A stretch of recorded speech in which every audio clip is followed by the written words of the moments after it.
Good morning, everyone. Can you all hear me? Okay, good. My name is Dr. Clint Work. I'm Fellow and Director of Academic Affairs here at KEI, and I want to welcome you to today's hybrid event on triangular relations in the Indo-Pacific. And during today's event, we'll offer presentations and discussion of 3 papers that will soon be featured in the forthcoming spring issue of KEI's flagship journal, Korea Policy. And the title of that overall spring issue is Trilateralism in the Indo-Pacific, and it consists of 2 main sections. The first section examines Korea-Japan-US trilateral relations, including in the areas of security and defense, economic security and emerging technology, and development policy.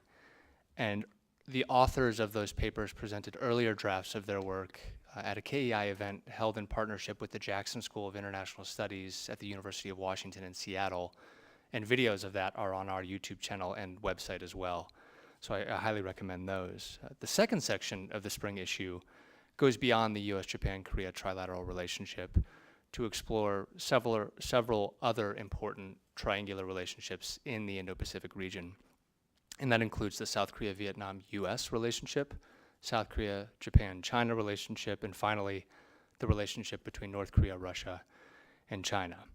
I would also like to add that Dr. Gil Rosman, who is joining us this morning in the audience, is one of our peer review editors for Korea Policy, as well as a longtime editor of KEI's past publications.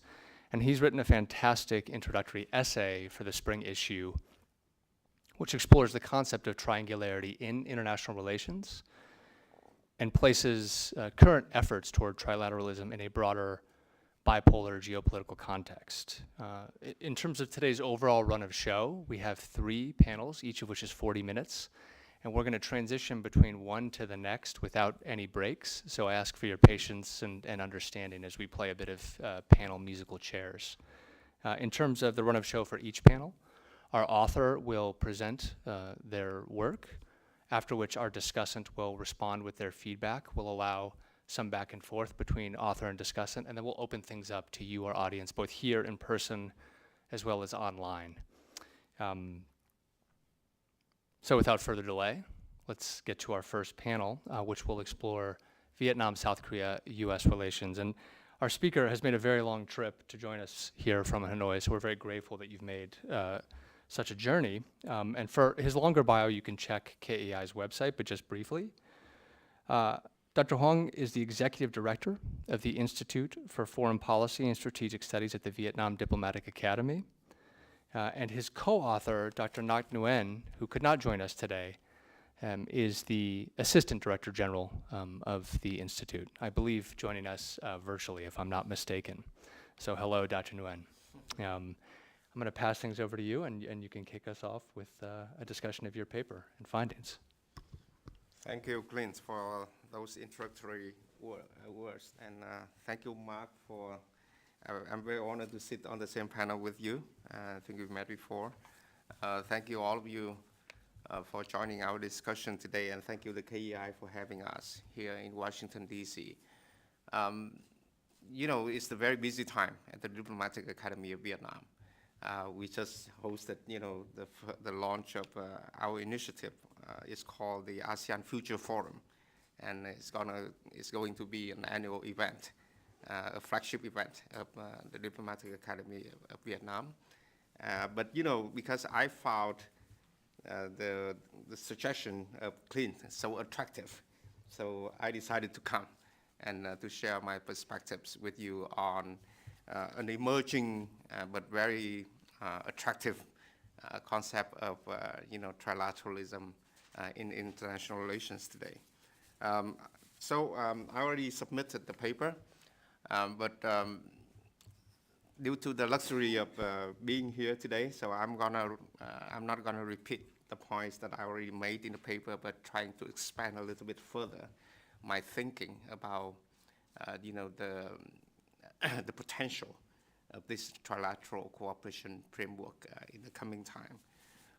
First of all, my overall assessment that I cannot agree more with Clint, that, you know, as a result of the ongoing major power competition, coupled with, you know, the emergence of you know, geopolitical issues as well as non-traditional security challenges, and also as a result, you know, the weakening function of, you know, multilateral international and regional organizations.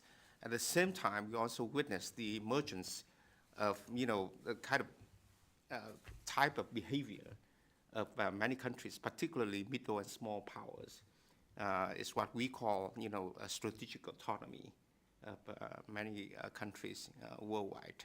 So these combined factors lead to the rise of what we are discussing today, you know, multilateralism and trilateralism in particular.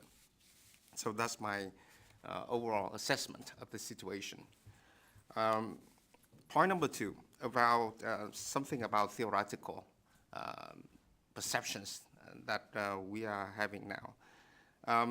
We think that this idea comes from the regime theory, and when we revisit the theory, we find out five things that is worth our attention.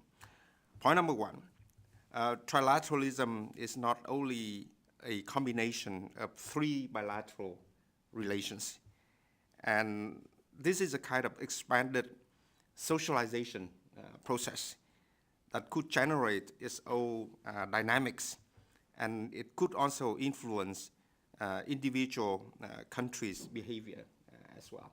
So this is something that I find it very interesting, you know, about trilateral cooperation framework.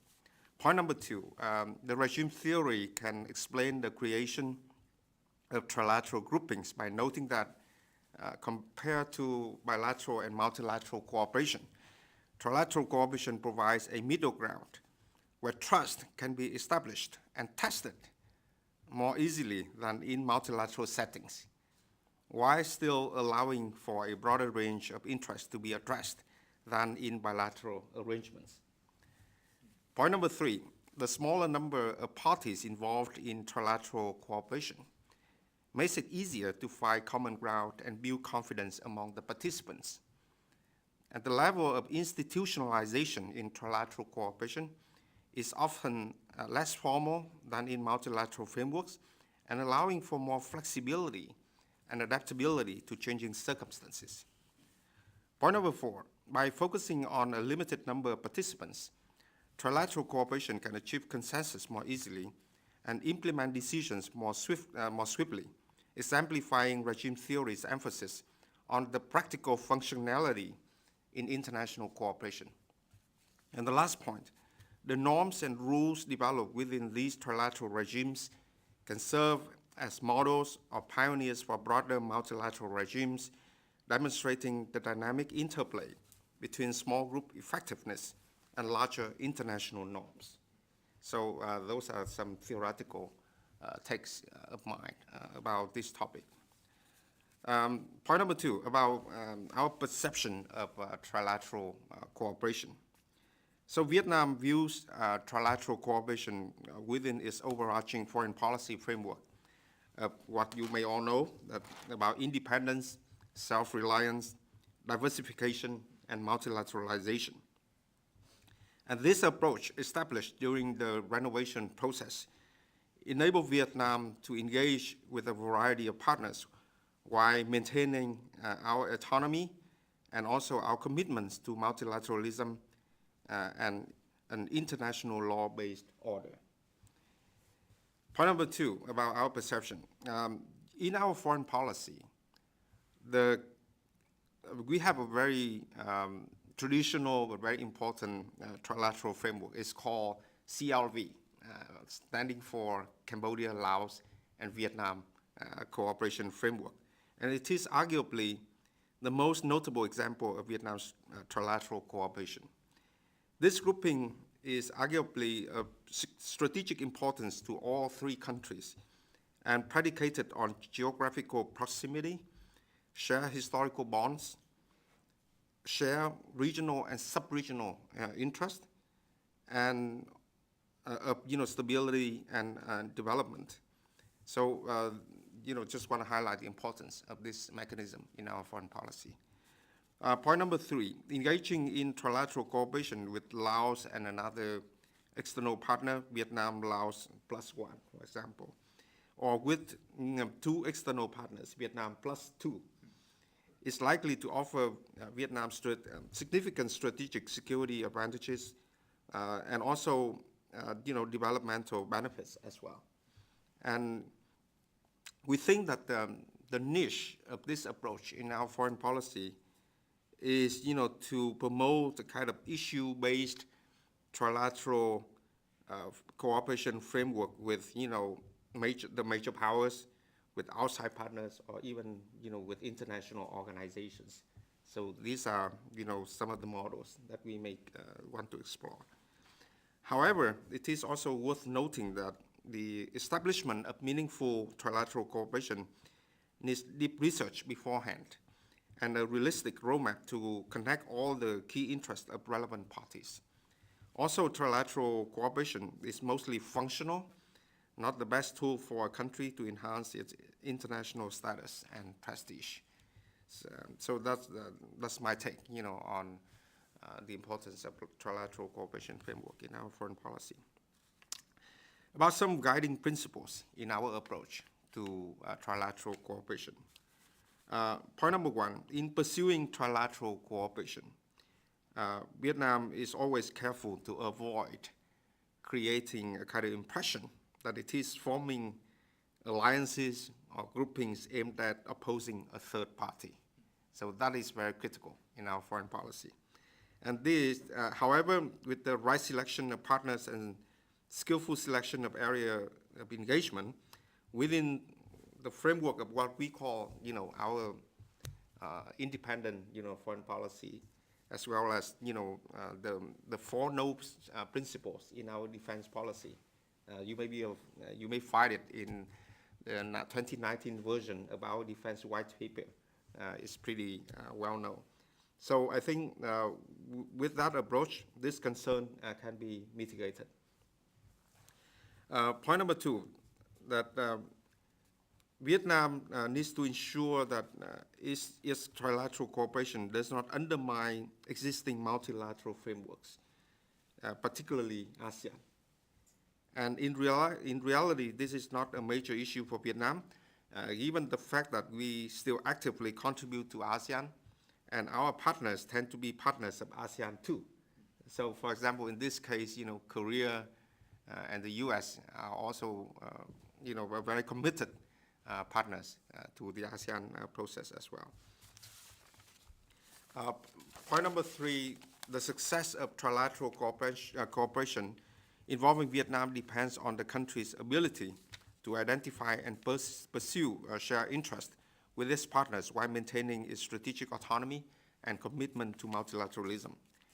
As Vietnam continues to pursue trilateral cooperation within its overall foreign policy framework, it will need to strike a balance between the benefits of closer collaboration with specific partners and the need to maintain an inclusive international law-based regional order.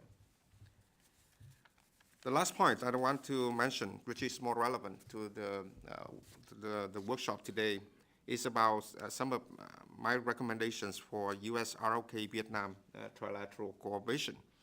And these recommendations are in line with the Vietnam Republic of Korea Comprehensive Strategic Partnership Framework established in 2022 and the Vietnam-US Comprehensive Strategic Partnership Framework established in 2023 when President Biden came to Vietnam, later last year.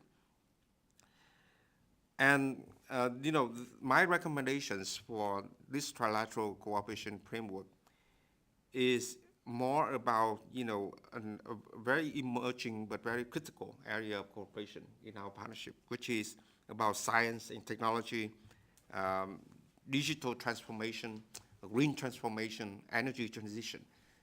These items are now, always in the mindset of our top leadership. And this is also the highest priorities now of the government for many years to come. So Point number one, recommendation number one, is to strengthen the semiconductor industry ecosystem between the two countries, the three countries. Trilateral cooperation between Vietnam, the ROK, and the US should focus on creating a robust semiconductor industry ecosystem. This involves synergy between government enterprises and training and research institutions. Establishing a network of laboratories supported by the US and ROK partners will be crucial for training experts in semiconductor research and development. Recommendation number two is to promote education and workforce development.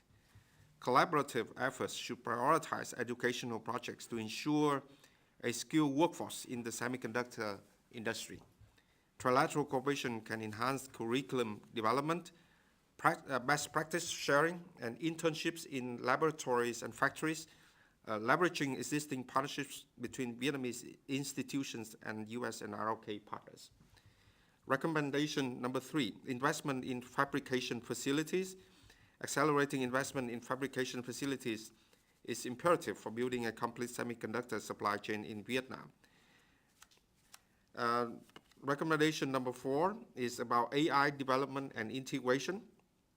Vietnam, the ROK, and the US should explore comprehensive trilateral cooperation in AI, and this includes workforce training, developing AI chips, and aligning efforts with the semiconductor industry. Expanding successful models like the Vietnam-Korea AI Hub in Da Nang to other regions can further AI application in services such as healthcare, banking, education, and tourism. Recommendation number five, AI solutions for social issues. Like joint projects should focus on developing AI solutions for social issues, including assistance for the elderly and disabled, education in remote areas, smart city networks, and urban management. Cultural projects using AI technologies such as art performances, museums, exhibitions should also be promoted. And the last recommendation is about non-traditional security cooperation. Trilateral cooperation in non-traditional security areas such as climate change and maritime security should be prioritized.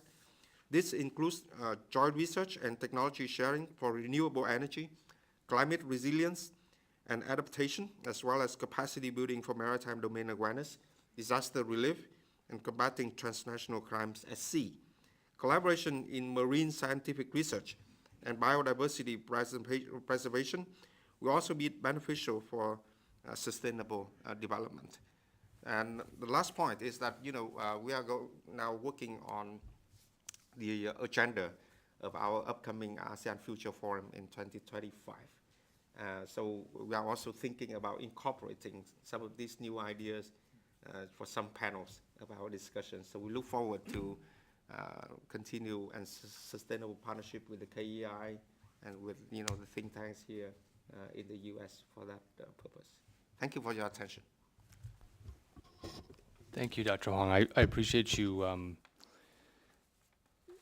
deviating a little bit from the paper and building on that and giving some of that theoretical background and more on Vietnam's perspective on trilateralism. I will say, for when the paper comes out, there's a very rich detail about trilateral efforts in regard to semiconductors and AI, which was alluded to. I knew in broad strokes that this was going on, but I had no idea the full extent of it. And your paper really does a fantastic job of digging into that, so I highly recommend that. I'm going to pass things over to you, Mark.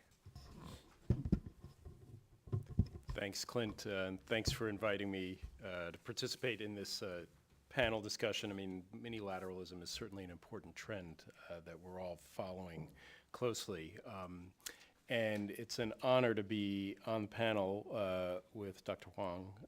It's great to see you again. And for those of you who aren't familiar with the Diplomatic Academy of Vietnam, you should be, because it's really one of the, such an important and useful source for strategic thought on a whole range of issues in Vietnam. So if you find yourself in Hanoi, do your best to look the people up there and go and speak to them. I've certainly benefited from so many graduates and also scholars and officials at the DAV over the years. So I'll just offer some quick remarks, and I should say up front that what I'm about to say doesn't represent the views of my organization, the Congressional Research Service, let alone the members of Congress and their staff. When the paper comes out, again, to echo Clint, I highly recommend taking a look at it. It has some terrific analysis, both of some of the theory about trilateralism and multilateralism, and also the particulars about Vietnam's perspectives as well. One line I was struck with that you and Dr. Nyok, talked about is saying that trilaterals, to be successful, they often require being focused on an outcome-oriented approach, and focusing on distinct areas of cooperation, which was an interesting statement, sort of implied that rather than sort of broad discussion of values, that it really should be focused on much more pragmatic, practical-oriented outcomes, which certainly fits in with Vietnam's, overall strategy. The paper also talks about some of the disadvantage of trilateralism, and in his remarks, Dr. Huang here talked about the advantages of trilateralism, but the paper really goes into some of the disadvantages, which I think was useful, and maybe if I have time, I'll turn back to that at the end. Something that was particularly struck me, and at CRS I cover U.S. relations with the two Koreas, but I also cover U.S. relations with Vietnam.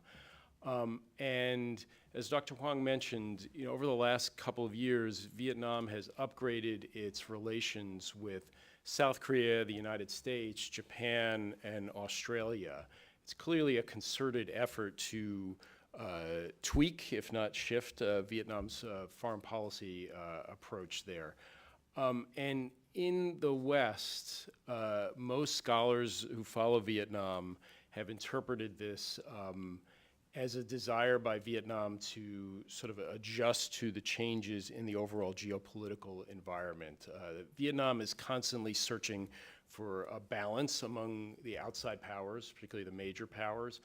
And so the combination of increasing polarization, the intensification of Sino-US relations, especially in supply chains, Russia's invasion of Ukraine, which really complicates things for Vietnam militarily and strategically, that all these big picture changes are leading Vietnam to decide that in order to maximize its maneuverability and flexibility, it needed to upgrade relations with the United States and its allies around the Indo-Pacific. And it's interesting that your paper instead really focuses on the economic motivations instead. That's not to say it doesn't deny those other changes or motivating it, but it puts much more emphasis on the economic motivations as a way to really achieve Vietnam's goals of becoming an upper middle income country by the end of this decade and a high income country in the next 20 years. And that, in particular, given the increasing polarization and the split of supply chains into, a more Western-oriented one versus a China-oriented one, that Vietnam needed to better position itself to participate in both, if you will. So I thought that was quite interesting. Likewise, turning to the U.S.-Vietnam relations in general, and in this particular trilateral, U.S.-Vietnam, South Korea trilateralism. Most of the attention in the United States is often on the last item that you mentioned in your remarks, right? The non-traditional security or security issues in general. But Dr. Huang, both in the paper and his remarks, really focuses on the economic benefits and the synergies among the three countries.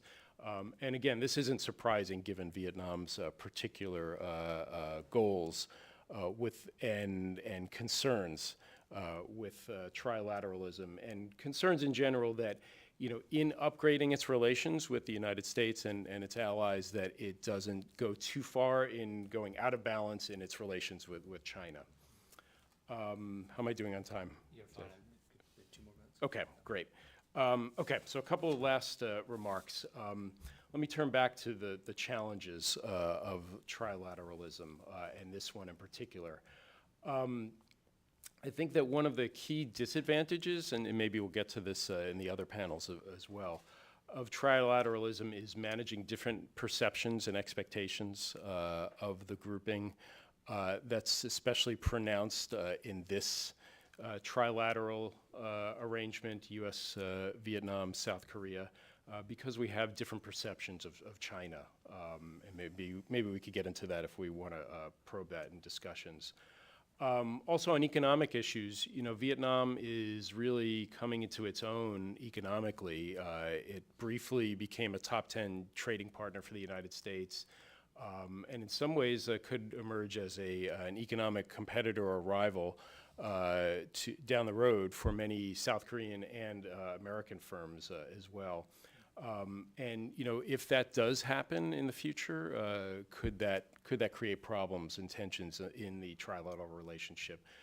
That could be particularly the case if we get a second Trump administration toward the end of his term.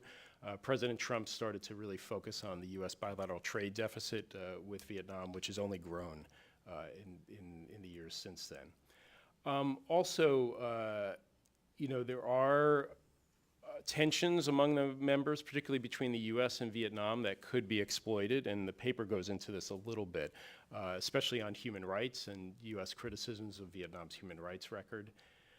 And then finally, and I just saw my old colleague Emma Chandler-Avery walk in the back, and she'll be on the panel later today, but we often were dwelling on some of the challenges of managing expectations when you get you know, these upgrading in bilateral and trilateral relations.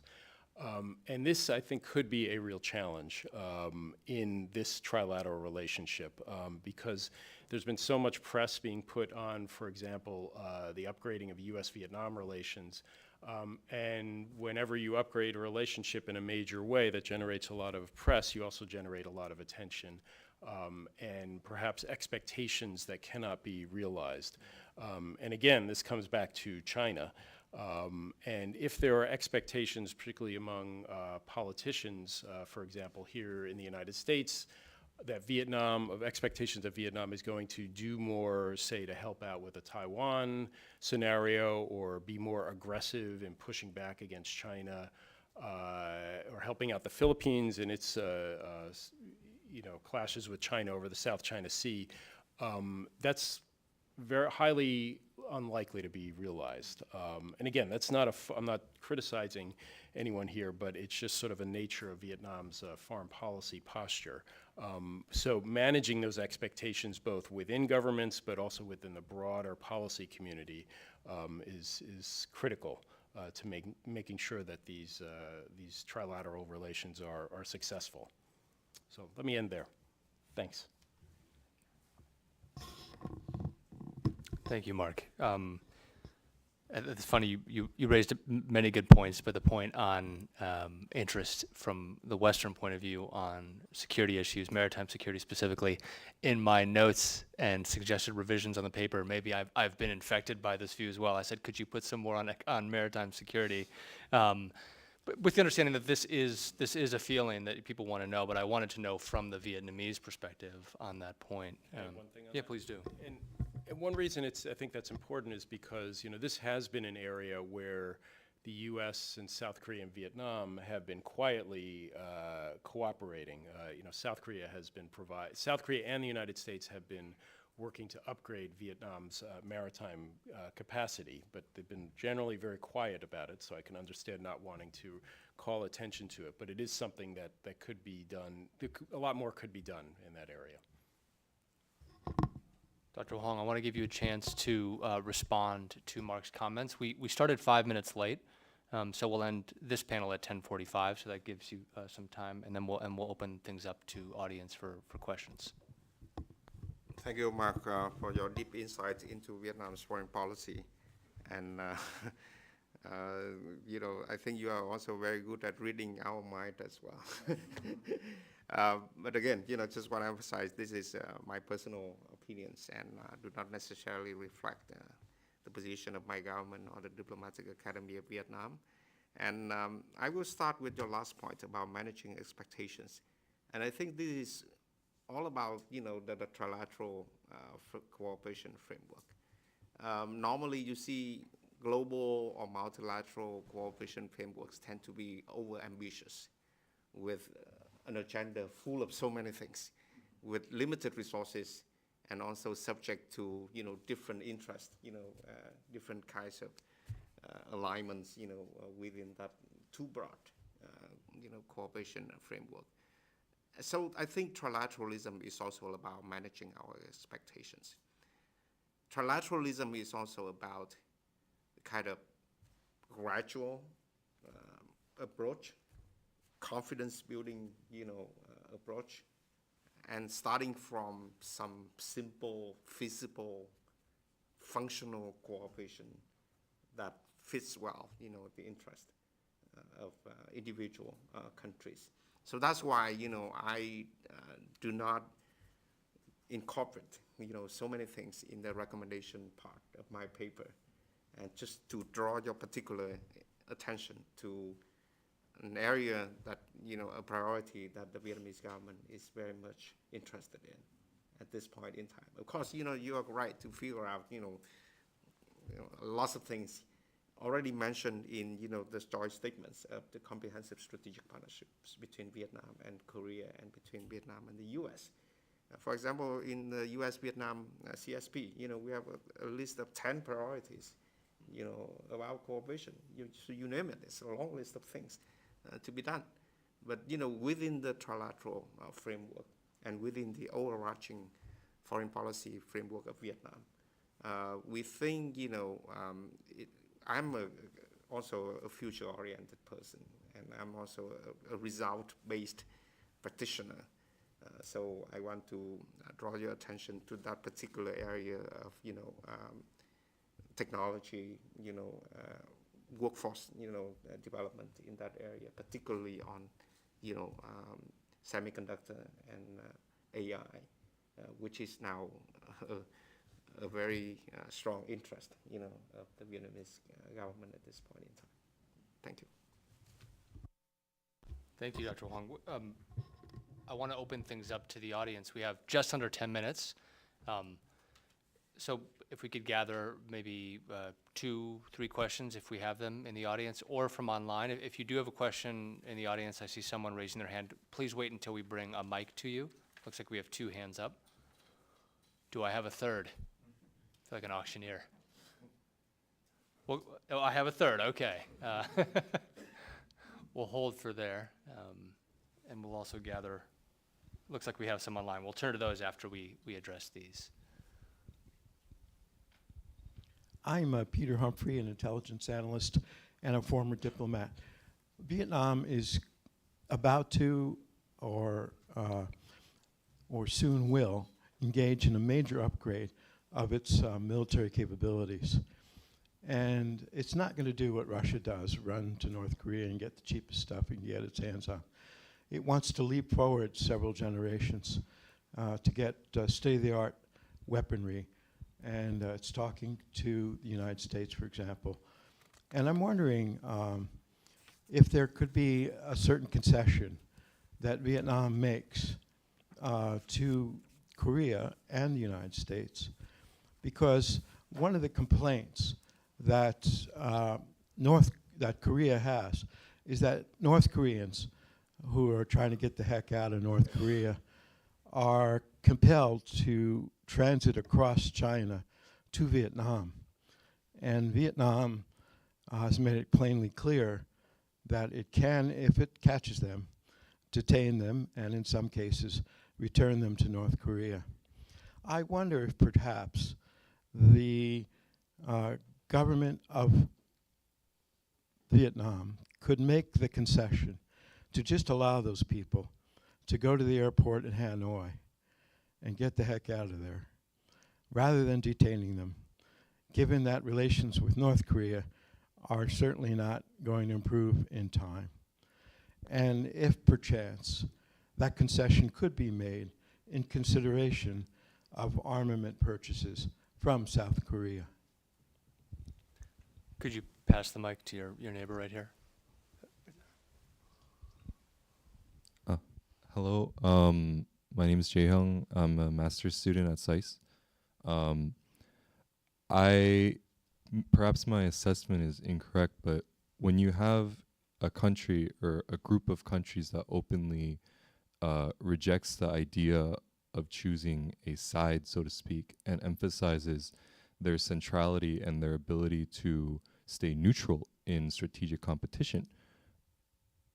How do you think that in the long term, regarding U.S. strategy, that this kind of economic hedging using trilateral partnerships is going to continue? And if it continues, to what extent is this going to be something that can continue upgrading into broader partnerships? For Korea, I think it hit a wall during the previous administration. And now I understand that Korea is a formal ally of the United States, but regarding Vietnam and regarding other emerging ASEAN economies in general, do you think that it will meet a similar end, or do you think that it will be able to navigate these strategic challenges?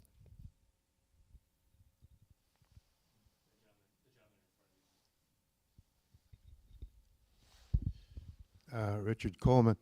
How realistic do you think it is for Vietnam to get into the act as far as AI is concerned, given the extraordinary expense of keeping up with the latest training data sets? You know, we're talking about hundreds of millions of dollars. The United States, Taiwan, and Japan and Korea are pretty much locked into that race with China.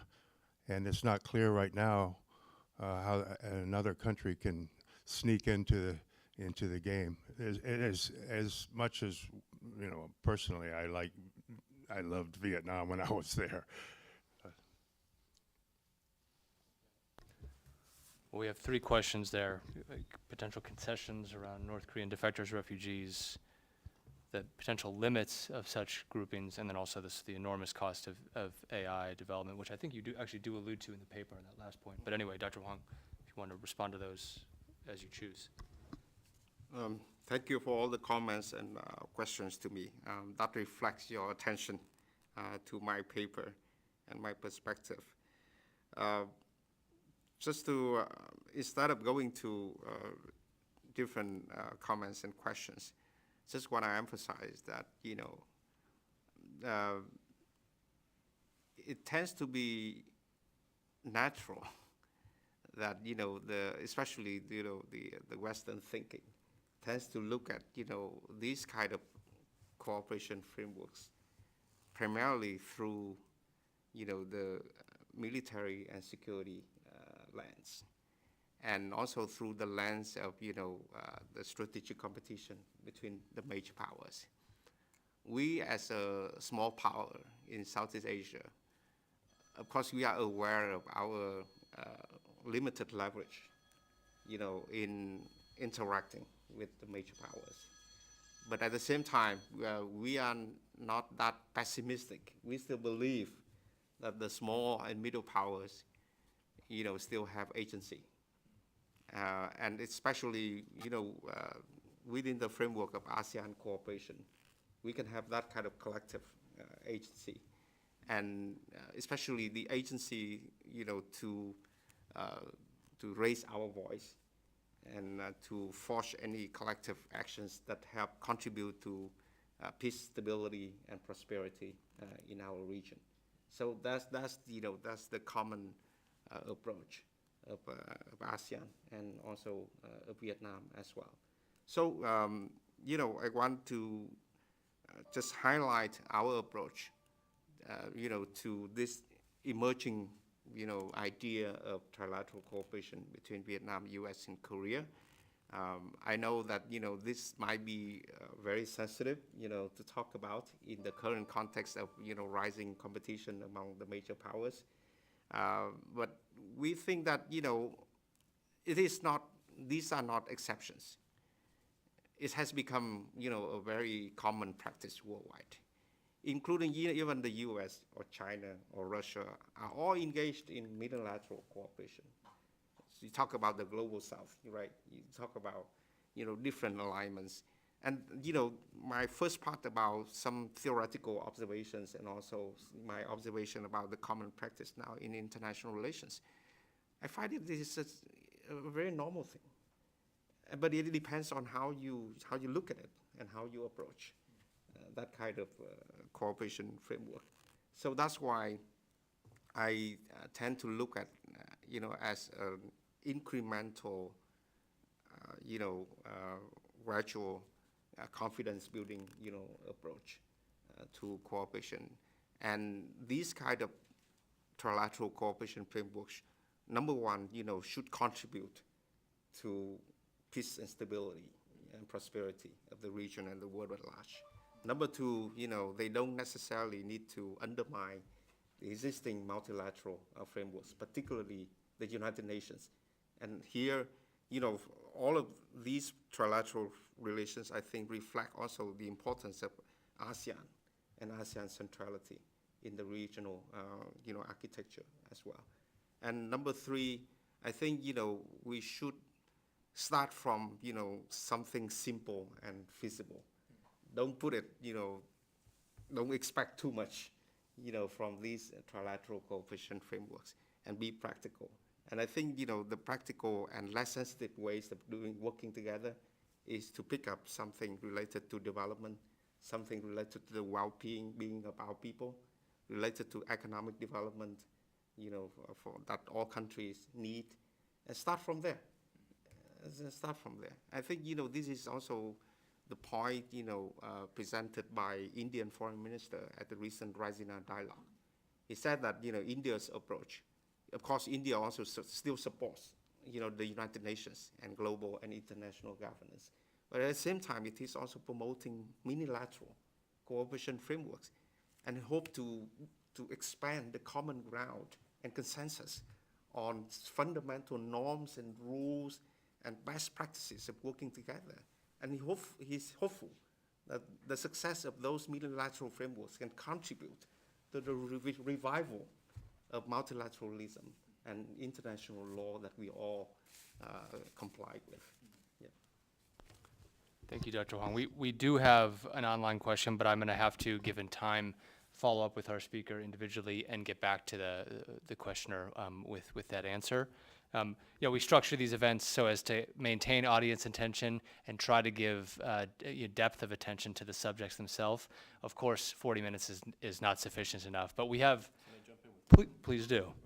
Just on the AI question, it's another reason to read the paper because it has some excellent details on what Vietnam is doing in AI, including in cooperation with American and South Korean companies.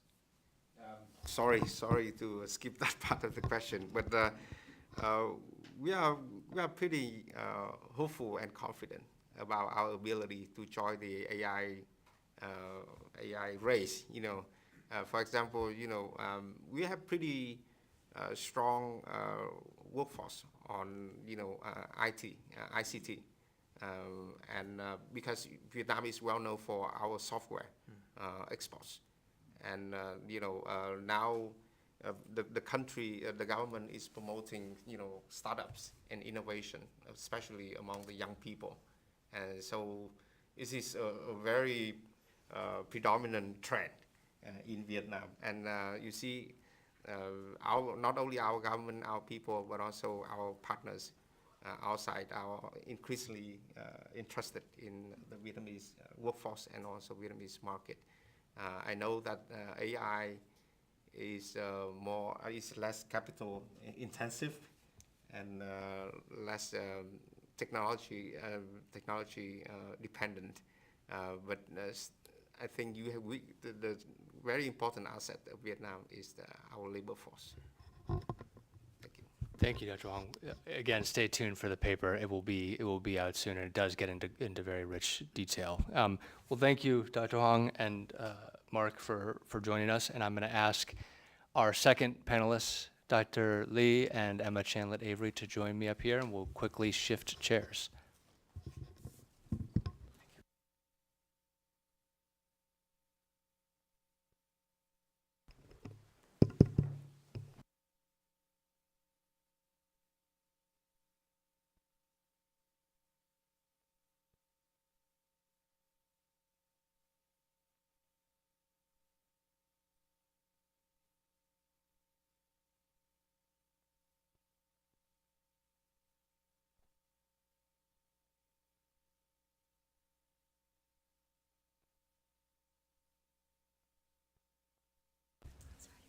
No, that's okay.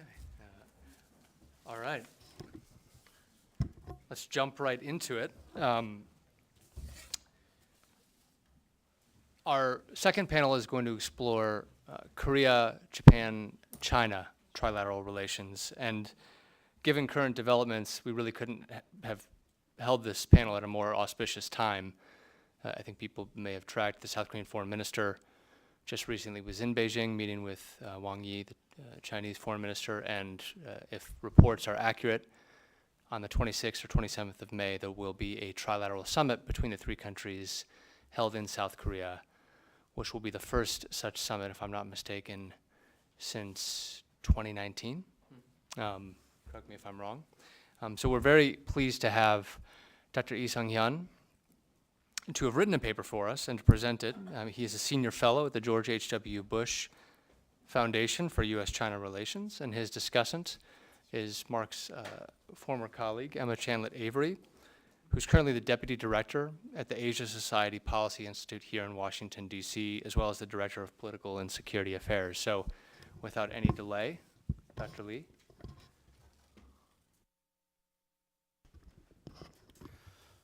Well, thank you, Clint. Also, thank you, Scott. Also, KEI, for inviting me. I feel truly privileged to be part of this distinguished group. At the same time, I want to thank Emma for the upcoming wonderful comments for my paper.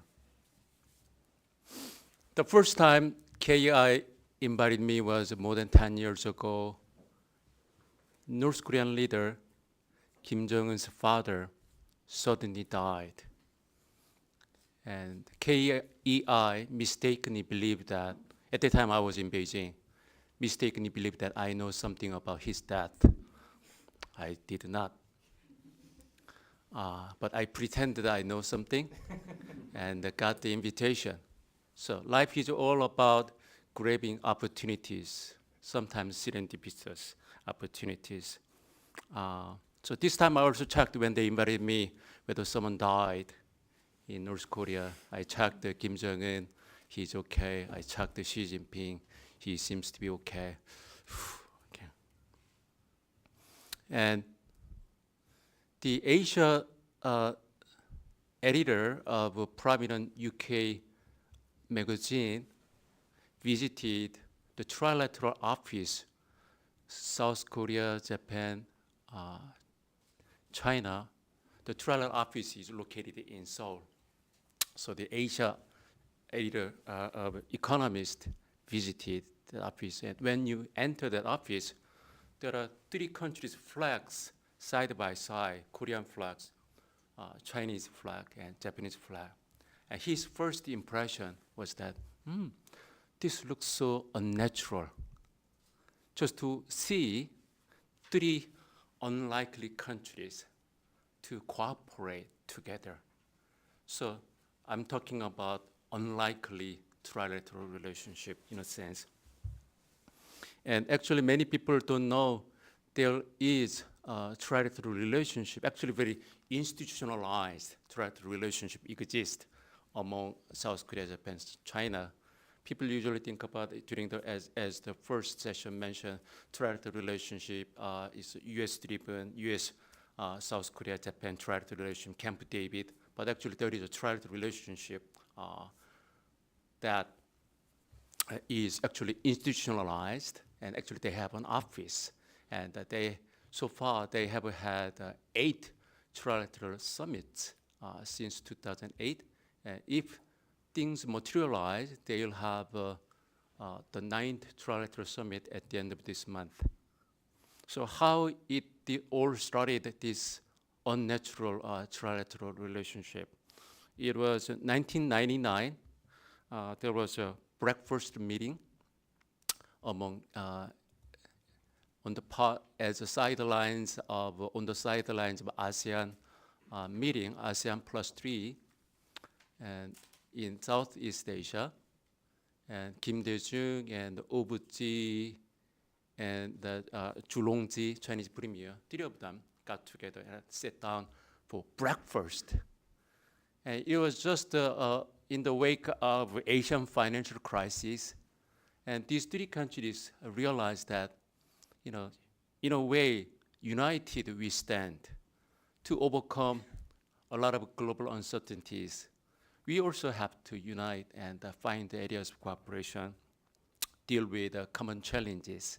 So this dialogue evolved over the years, and for the first time, 2008, they held the first trilateral summit in Japanese city of Fukuoka, and they established a few operating schemes, including that they plan to hold this annual trilateral summit each year, but then because of all these territorial disputes and the historical grievances, things have not been going the way it hoped to do.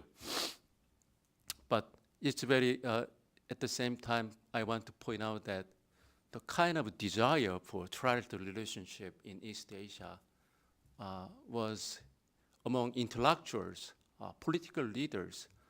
The seed was there more than 100 years ago. For example, I mentioned in my paper, the Korean patriot, An Jung-geun, he talked about East Asia peace treaty more than 100 years ago when he was about to be executed by Japanese, when he himself assassinated Ito Hirobumi in Harbin, in the Chinese city, the Director General of ruling the Korean Peninsula at the time. And also Hatoyama, the former Japanese Prime Minister, he also talked about East Asian cooperation. Also, interestingly, in 2014, even Xi Jinping mentioned about trilateral cooperation among the three countries, but in the very context that Asian security is for Asian countries. So he meant that we need to cooperate at the expense or excluding external forces. When Chinese political context, when they talked about excluding external forces, it usually mentions United States. So so in various different motivations, the trilateral cooperation, the idea, the vision, whether it's economically motivated, politically motivated, has been there. Just like, why can't we have EU in East Asia? Just like what Prime Minister Hatoyama said.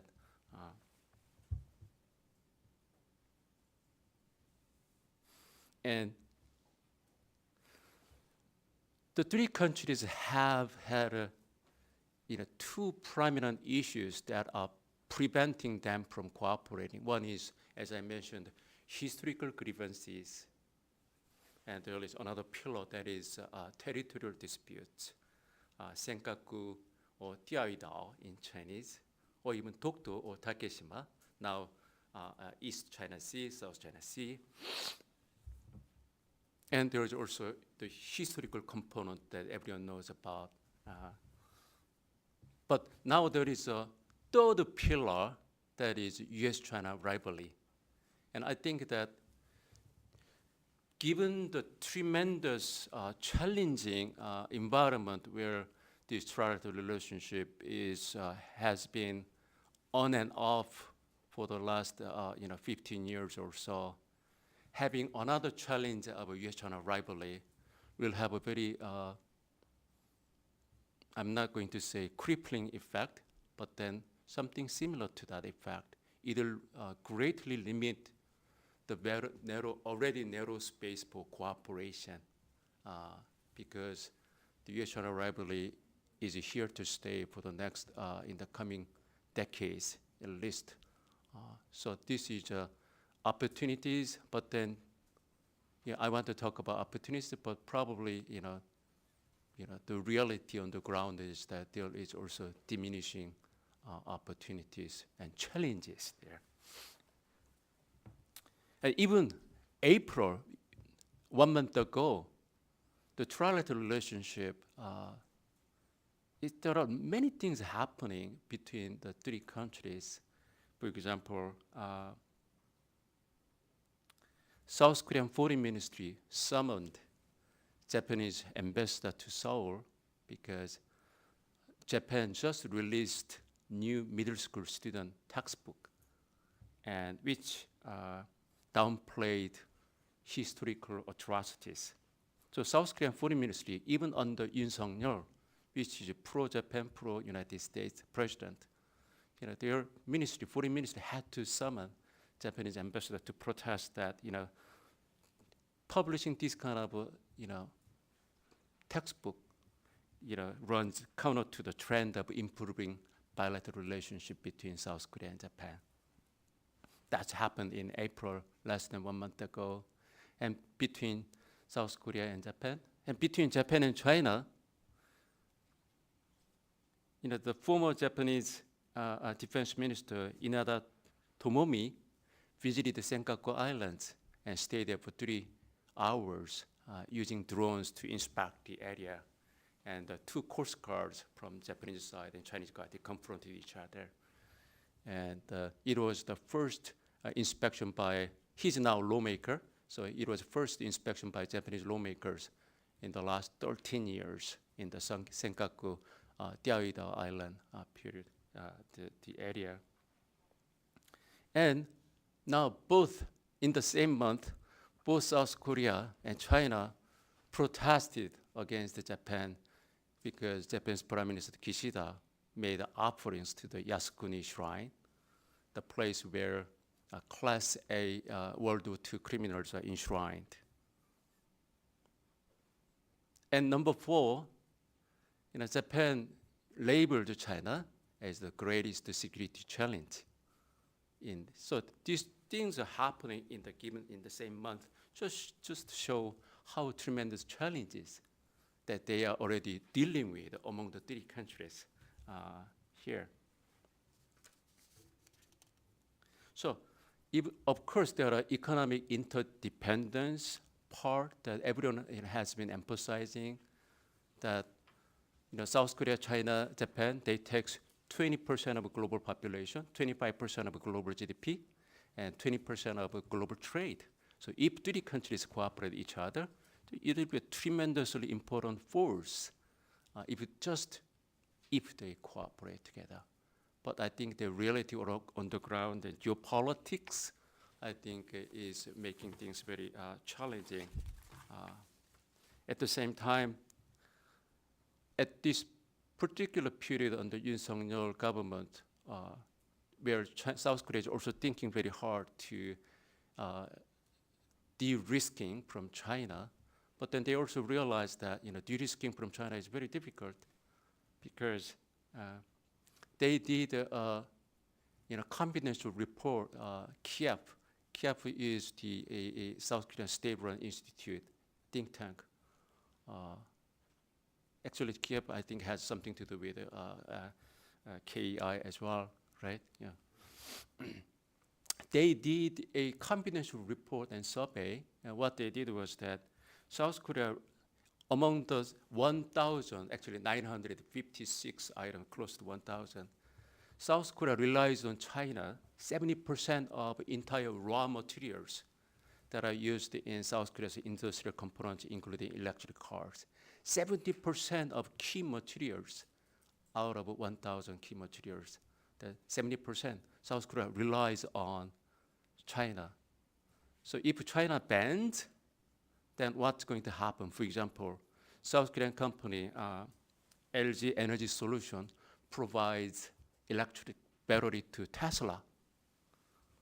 But LG Energy Solution import key raw mineral materials from China, 86.2%. So without buying the raw materials from China, LG Energy Solution cannot sell electric batteries to Tesla. So this is the kind of dependence that South Korea has with China. For example, also there was an incident of a shortage of urea, and it is used in the diesel engine, and the South Korea imports 90% of urea from China. So when China banned the urea, 2021 and 2023, twice, entire South Korea's highway traffic was blocked, and there was a long queue at the gas station. As you see from the Hollywood movies, when there is a very long queue at the gas station, something is tremendously wrong about your country. Probably there will be, maybe an alien invasion or something. So, it was like, media was going crazy that urea, China is doing. But of course, that has backfired or raising anti-Chinese sentiment in South Korea. Furthermore, where currently 80% of South Koreans have unfavorable views toward China. 87% of Japanese have unfavorable views toward China. So, given all the problems that I mentioned, now there is another component, that is that among the civilians in South Korea and Japan, there are tremendous anti-China sentiment that is also factoring into these dynamics. So, to conclude, I think that when we talk about the trilateral relationship, I think the first impulse is to, oh, this is a good thing, that how we can promote. But then I'm really sorry that I'm here to share that how the road ahead of us is very challenging, and there are many obstacles lies there. Thank you. I'll stop here. Thank you, Dr. Lee. Emma. Great, thank you, Dr. Lee, for those comments. Thank you, Clint, and thank you, KEI. It probably says something about the pecking order that the first part of my title is Mark's former colleague. I'm going to do my best to live up to that lofty title. I didn't mean it that way. Not at all. So it is indeed timely that we're talking about this particular trilateral relationship. Clint, I think you asked me like 2 or 3 months ago to do this, and so I made some calls, and we got the trilateral dialogue on the table, very well timed with this panel. One thing just on the trilateral summit coming up, I think that the best deliverable of the summit will be that it actually happened, that these 3 countries decided that it was to their advantage to sit down together. So I think that's a positive, that's a promising prospect. But as Dr. Lee's paper lays out, there are many more challenges to this relationship, I think, than opportunities right now. The paper was very helpful to me in explaining sort of the economic interdependence, particularly in the tech sector, as you mentioned just now, and sort of really clearly delineates the somewhat difficult position that the United States puts both Seoul and Tokyo in, because they depend on these economic relations. They, although the United States would like for them to limit some of this critical mineral trade and the chips exports to China, that's really difficult for Japan and Korea to do. We have seen Japan particularly curb some of its exports, as the United States has requested, but not going the full distance as Washington would want. Now, there's a lot of international attention now on the economic coercion that China is willing to use. Actually, the ASPE just put out a report on economic coercion, looking at Lithuania as a model example of the punitive approach that China will take. But of course, South Koreans are, this is not new news to them. They have the experience of the THAAD missile battery from long ago. That was sort of an early indicator of this approach that China's willing to take. So the paper does a great job of illustrating how Japan and South Korea are really walking a tightrope here between keeping their alliance relationships with the United States, which of course have deepened over the last couple of years, and also stabilizing their relationship with China and trying to not trigger any retaliatory measures there. In that way, I think that this trilateral relationship, another danger or something to pay attention to is keeping the US, South Korea, Japan trilateral prospects, solid, and that's fragile anyway. But of course, China is no big fan of that tightening cooperation. So in this paper, where I think I could use a little bit more, or I at least need some more explanation, and maybe we'll get into this in the next panel, is where the DPRK lands on the agenda of trilateral relations now. This was very prominent in the last 2019 trilat that was held. It got some attention when the foreign ministers met in December of last year. And I feel that this has sort of shifted in the last several years. First, Japan has indicated a desire to have some sort of a dialogue with Pyongyang. They want to resolve their abductee issue. I think that's been pretty thoroughly rebuffed from North Korea at this point, but it does show that they wish to engage in that way. Before, I think we thought that, South Korea was very convinced that it needed to keep its relations with Beijing on solid footing because they needed support in their North Korea policy. And I think broadly that's still true, but we have some additional evidence from the last couple of years that may shade that differently. North Korea, of course, sanctioned itself, more harshly than we ever could through multilateral sanctions during the pandemic. Yet North Korea certainly survived. And not only did they survive, they were able to continue advancing their nuclear and missile programs. So we have that as an example where maybe China can't, doesn't have the same leverage over Pyongyang that it did. And now we have the additional factor of Russia having a much more meaningful relationship with North Korea. So China needs to factor that in, and all parties need to factor that in. I think, though, broadly speaking, all three parties, South Korea, Japan, and China, have an interest in at least slowing North Korea's, capabilities development. So that may be an area where they can strike a chord in this upcoming summit. But I think it's a little bit in a different way than we would have thought when they last met.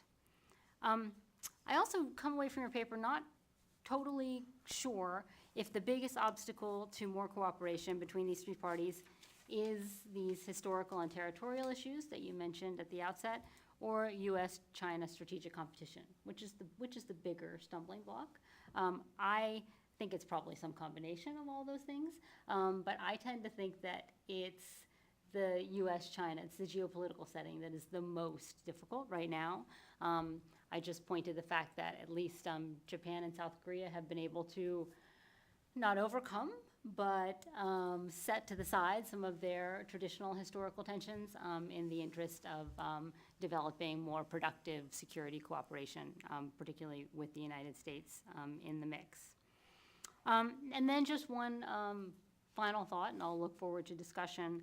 I think that all of these three countries are warily looking at the United States, and particularly our presidential election. Because if there is indeed, a return to a less predictable, possibly even chaotic foreign policy and approach to the region, that at least there's some interest, to the extent possible, in stabilizing the relationships in the neighborhood before we see what is to come from Washington. So I'll stop there. Thank you, Emma. Dr. Lee, I want to give you a chance to respond in kind, and then we will open things up to Q&A. I may have my own question to pose as well. Well, thank you, Emma, about North Korea. When 2008, the first trilateral summit happened in Fukuoka, Japan, a senior Washington official flew to Seoul and told the South Korean counterpart that it's a good thing that you are holding a trilateral meeting, but don't include political components or diplomatic components.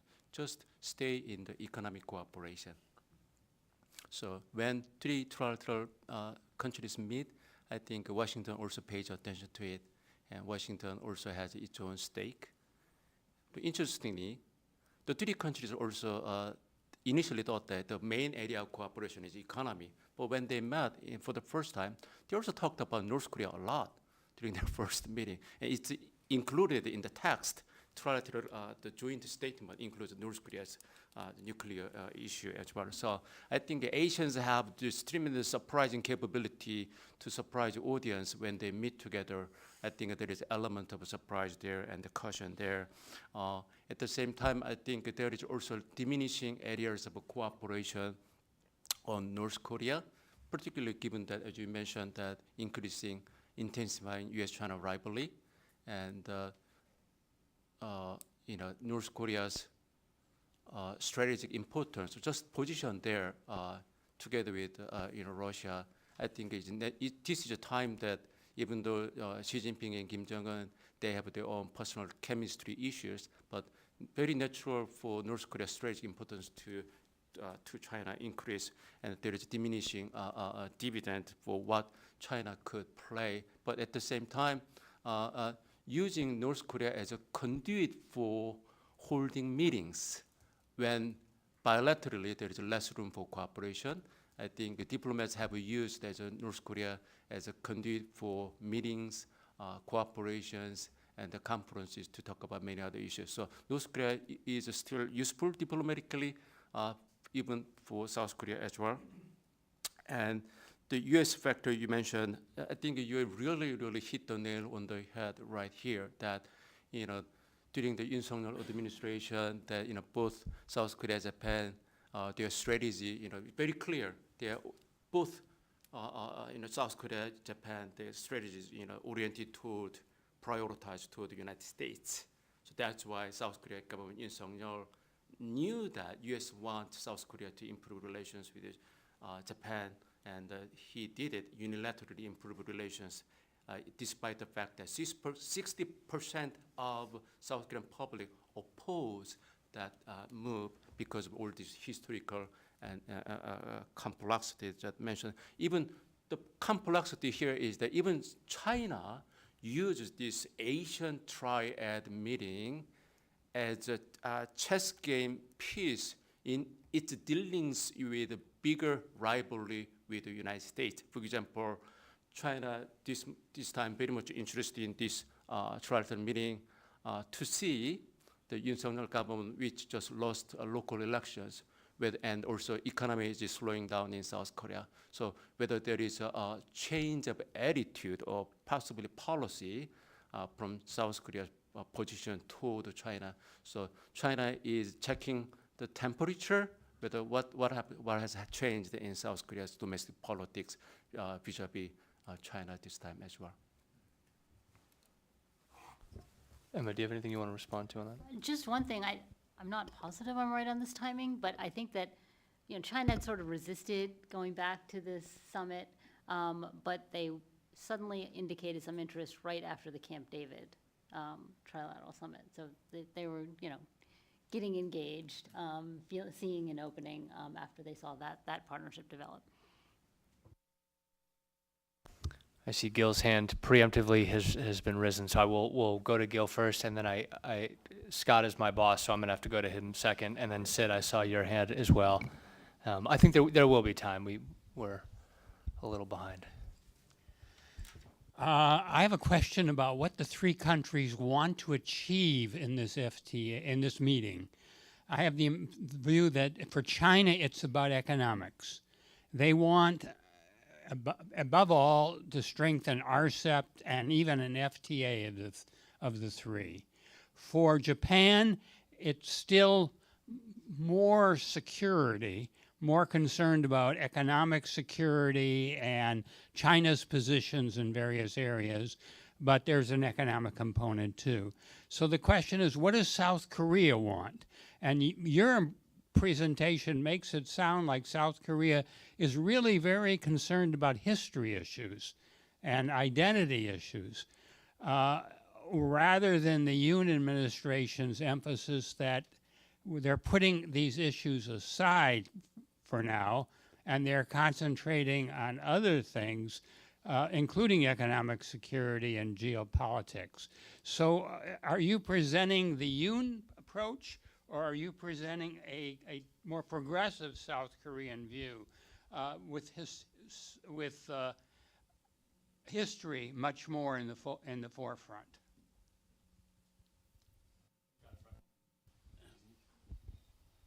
Yeah, so again, thank you for your presentation, and you really emphasized South Korea's economic dependency on China as a component of your analysis. And so I just want to ask whether South Korea's economic dependency on China is a pull factor that draws South Korea into trilateralism in a more sustained way, makes it necessary for China, Japan, and Korea to engage, or whether it is a push factor that actually tempts South Korea to find alternatives, or perhaps even to work with Japan and even the United States to diversify and to mitigate against that dependency on China.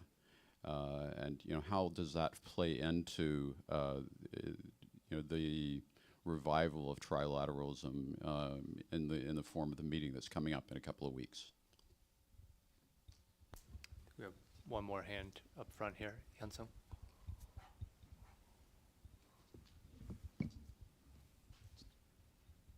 Right up front. Thank you. Excellent presentation.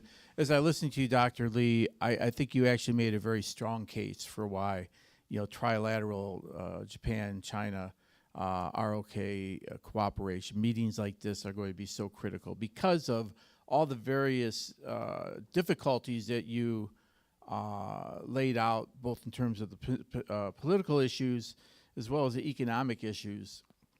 I think it's critical that there be a forum that these could be addressed with South Korea and Japan coming to the table, not intimidated by a larger China, concerned about their dependence on a larger China, but seeking to shape China's behavior across the spectrum of security, economic issues, et cetera. I go back to early Obama administration talking points that we deployed with the ROK when we said we support a strong relationship between the ROK and the PRC, except it needs to be a PRC that is abiding by international norms and standards, that is responsible behavior, and the ROK can play an important role in helping to shape that behavior. That's why I think, there's been a boldness to President Yoon's approach towards diplomacy writ large, in spite of domestic political skepticism driven by some of the historical things you lay out, but doing what is necessary in order to advance key relationships and make South Korea less vulnerable to Chinese coercion and less vulnerable, both security and economic coercion, and also giving a clear signal to Beijing that there's no gap between the ROK and Japan and the U.S. that they can exploit, and hopefully going forward, regardless of what the next administration, the ROK might choose, what path they might choose, that same commitment to being a partner in seeking to shape and limit Chinese coercive behavior continues. Okay, Dr. Lee, Gil asked, of course, what do three countries want to achieve? Presumably China economic goals, but South Korea in particular. Well, just address all three as you choose. I think Gil's questions and Scott's questions actually related each other. It's about what they want to do, particularly from South Korea perspective, and also the South Korea dependence, economic dependence on China. And I think you mentioned about identity. Yoon's government is all about identity, freedom, democracy, human rights. That's what Yoon said at his speech at the Congress, right? Freedom, democracy, human rights. In addition to American Pie song that he sang at the reception here, that even taxi driver, that Uber driver still remember this morning that, oh, you are from Korea, your president sang the American Pie here a month ago. But I think that this identity-oriented diplomacy of South Korea, strengthening relationship with the United States in terms of security, values, is beginning to show the signs of stress in South Korea, particularly with the election that Yoon's party lost. And many people in South Korean people see this as judgment on Yoon's performance, particularly in terms of economy. President Yoon is going 100% with Washington. Samsung, LG, SK Hynix, they're building factories, semiconductor factories. And okay, it's good that we are going with these values, but what about our economy? What about our daily lives? What's good that we are strengthening our relationship with the United States? Defense security part is one pillar, but I think average people who are breathing air in Seoul, they also want another pillar that they could live with tomorrow, you know. So I think the Indo-Pacific strategy that Washington is implementing should have a very strong economic component, so that, you know, South Korea can, you know, step away from Chinese market, Chinese dependence, and find new areas of new economic win-win territory here. And that has not been found, and that's why the South Korean public and the Yoon's government, even Yoon government's willingness to host this trilateral dialogue with China is happening against this big geopolitical backdrop. And I think another motivation is, as you correctly mentioned, that, you know, by engaging China, we want to frame China, shape China's behavior in the rules-based world, which is also Washington promotes, also Japan promotes as well. Rules-based Indo-Pacific, that's what Japan says, and we also, together with Japan, South Korea, United States, we also want to you know, shape China's behavior so that China could play more responsibly, you know, many other areas in the global geopolitics, including North Korean issue as well. Emma, do you want to add anything to that? I'll just say, I think, in reaction, I guess mostly to Gil's question, I think China's overwhelming motivation is economic. I mean, this is on the tails of Xi's tour through Europe, where he's trying to shore up those relationships as well, feeling some economic pressure. But I think they also want to, if not, you know, they're not going to stop US-ROK or US-Japanese, you know, alliance strengthening, but they want to at least sort of like arrest it a little bit and probably push the message, hey, why don't you guys have a little bit more strategic autonomy as you're developing your defense policy? I think that will be a theme that they will press. I don't know how successful it'll be. All right, once again, not ever sufficient time to dig into a subject like this, but there'll be plenty of developments, of course, in the coming weeks and months. And like the previous panel's paper, Dr. Lee's paper will be out in our forthcoming issue, so I highly recommend people jump into that when it is released. Thank you, Dr. Lee, and thank you very much, Emma. And can we shift to our third and final panel?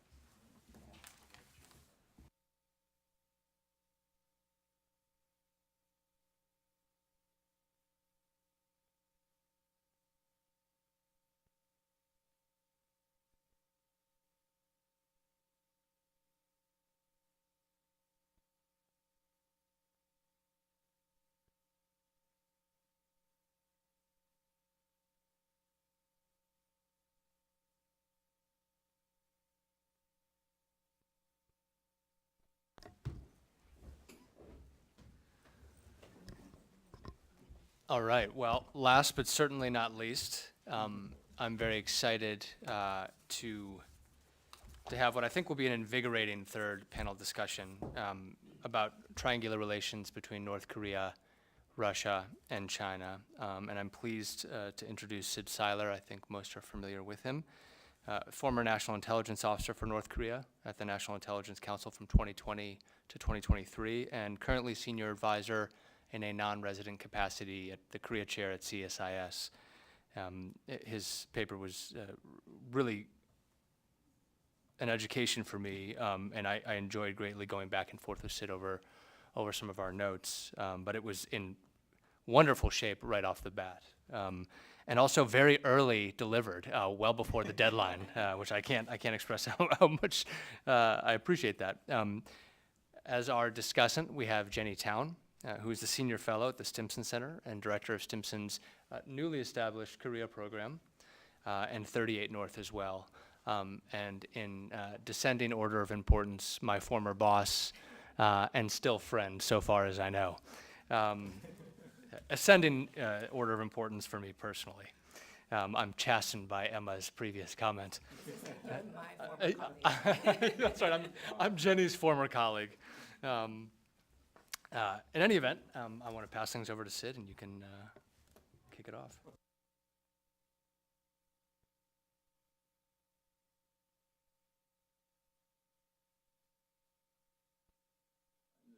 This writing style we use in the government, the intelligence community, and the more academic. So as you read my piece, you'll get bogged down and have to slog through some history there. But what I wanted to do in my presentation today, rather than kind of, thank you for that sign language, push the button,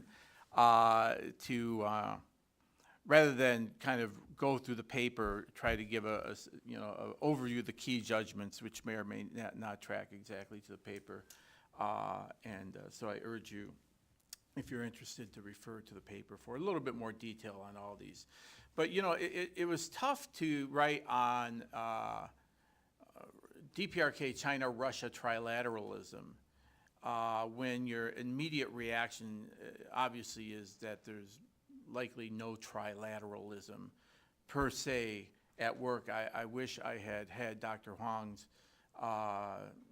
doctrinal theoretical outline of what exactly trilateralism is, but as we look back at North Korea over the years, it's hard to see where together with Russia, of course former Soviet Union, and China, that they act together as a whole. So technically speaking, the paper really doesn't look at trilateralism or even its prospects as much as it does how North Korea has navigated its relationship over the years with these two partners, ideological partners, strategic allies, even quasi-benefactors, looking at the main periods, of course, of the Cold War, kind of what the post-Cold War period looked like, and then this new era that we tentatively seem to be entering in terms of alternatives to the liberal world order.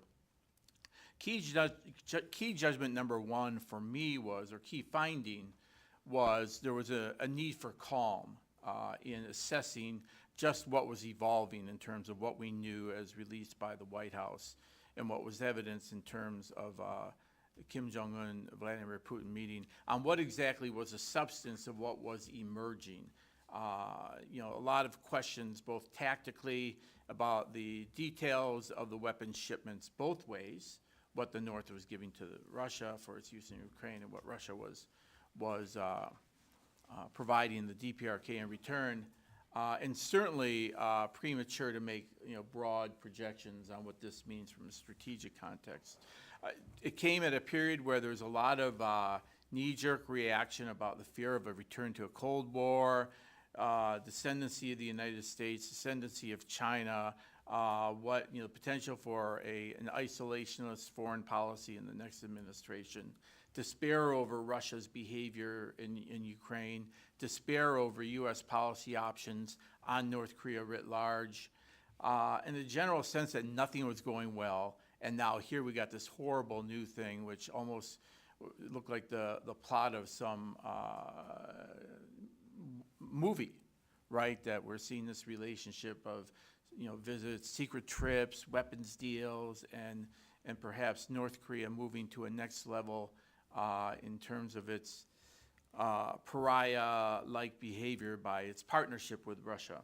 So again, initially a need for calm. The second thing that struck me, though, as I began to write the paper and think through it, and then we also had added on to what we already knew, now missiles, clearly from North Korea landing in Ukraine, a really disturbing development, was that there really is a need to right-size the concerns. There is a potential shock to the balance of power in Northeast Asia that we had seen roughly going back to the Korean War of 1953, but certainly that we had enjoyed, ironically, during this period of North Korea's nuclearization. North Korea's nuclearization took place in a relatively stable, non-crisis environment. I know B.R. Myers spoke to this very succinctly in talking about how the very fact that North Korea developed this over 30 years is proof that North Korea's development of a nuclear weapon was not in response to an immediate existential threat posed by the United States and the ROK. You know, in fact, as you look at the years from the early 90s all the way through today, there's been only a few periods where there was a really serious concern about an escalation that would be uncontrollable. The idea that Russia now is enabling and equipping potentially North Korea to capabilities that either enhance their current WMD program or their conventional forces have the potential to really exponentially increase the risk factor posed by North Korea on the Korean Peninsula, even beyond what we've seen over the past few years in terms of the expansion of the arsenal, both qualitatively and quantitatively. You know, so the third finding was that trilateralism itself, as I mentioned earlier, is unlikely going forward as we look backward. And that's why the paper kind of dedicates a lot of space to looking at Cold War dynamics, not going as deep as one might like, but at least to, you know, looking at how Kim Il-sung navigated the relationship between Beijing and Moscow. And, you know, domestic developments like the death of Stalin and de-Stalinization under Khrushchev, and the challenge it faced in North Korea ideologically, and then what was going on in China, whether it be during the Cultural Revolution or the period of reform and opening, and how he navigated those days. And of course, during what is the post-Cold War era, which is almost synonymous for North Korea with the nuclear era, right? Because we see the collapse of the Cold War order in the very same years, the early 1990s, that we see, you know, the initial reprocessing campaign that produces potentially 1 to 2 weapons worth of plutonium. Somewhere in there, the start of the covert uranium enrichment program, and of course, from 2006 onward, nuclear tests, et cetera. That all this took place during a post-Cold War kind of atmosphere in which Beijing and Moscow's actions can be examined. So under this key finding number 3 points to it. First, there's going to be limits of trust and cooperation in the diplomatic, political, economic, military spheres among these 3 actors. This is what, when we look at the potential for a new emerging alternative world order and this concern about, you know, Iran, North Korea, Russia, and China, what experts point out is that when you have these autocratic systems, these highly personalistic autocratic systems, they tend to be paranoia, inherently paranoid. And so that will put limits on just how far either these relationships will develop bilaterally, let alone when it gets to the trilateral or larger. This will provide an awkward situation where we can let our imaginations run wild with worst case scenarios for how Russia may enable and encourage North Korea and strengthen its military security WMD capabilities, while at the same time reminding us that they might create a Frankenstein-like monster that they can't control, right? That the leverage will be limited. You know, Chuche, you know, we can have debates about, you know, as a philosophy, how solid is it? How important was it?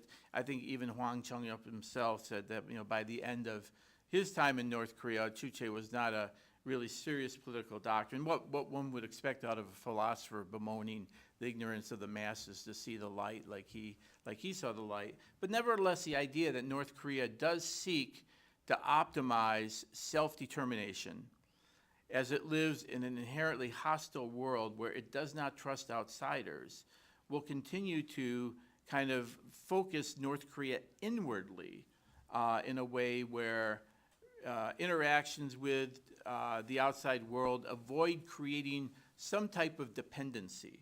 Whatever direction, whatever aid we begin to see from Russia into North Korea that begins to either feed its people more, advance its industries because it's providing technologies and more materials, this was made clear over the many years, and also in kind of the seminal document that's defined maybe the post-denuclearization dialogue era, which would have to be the report of the Fifth Party Plenum of the Seventh Party Congress.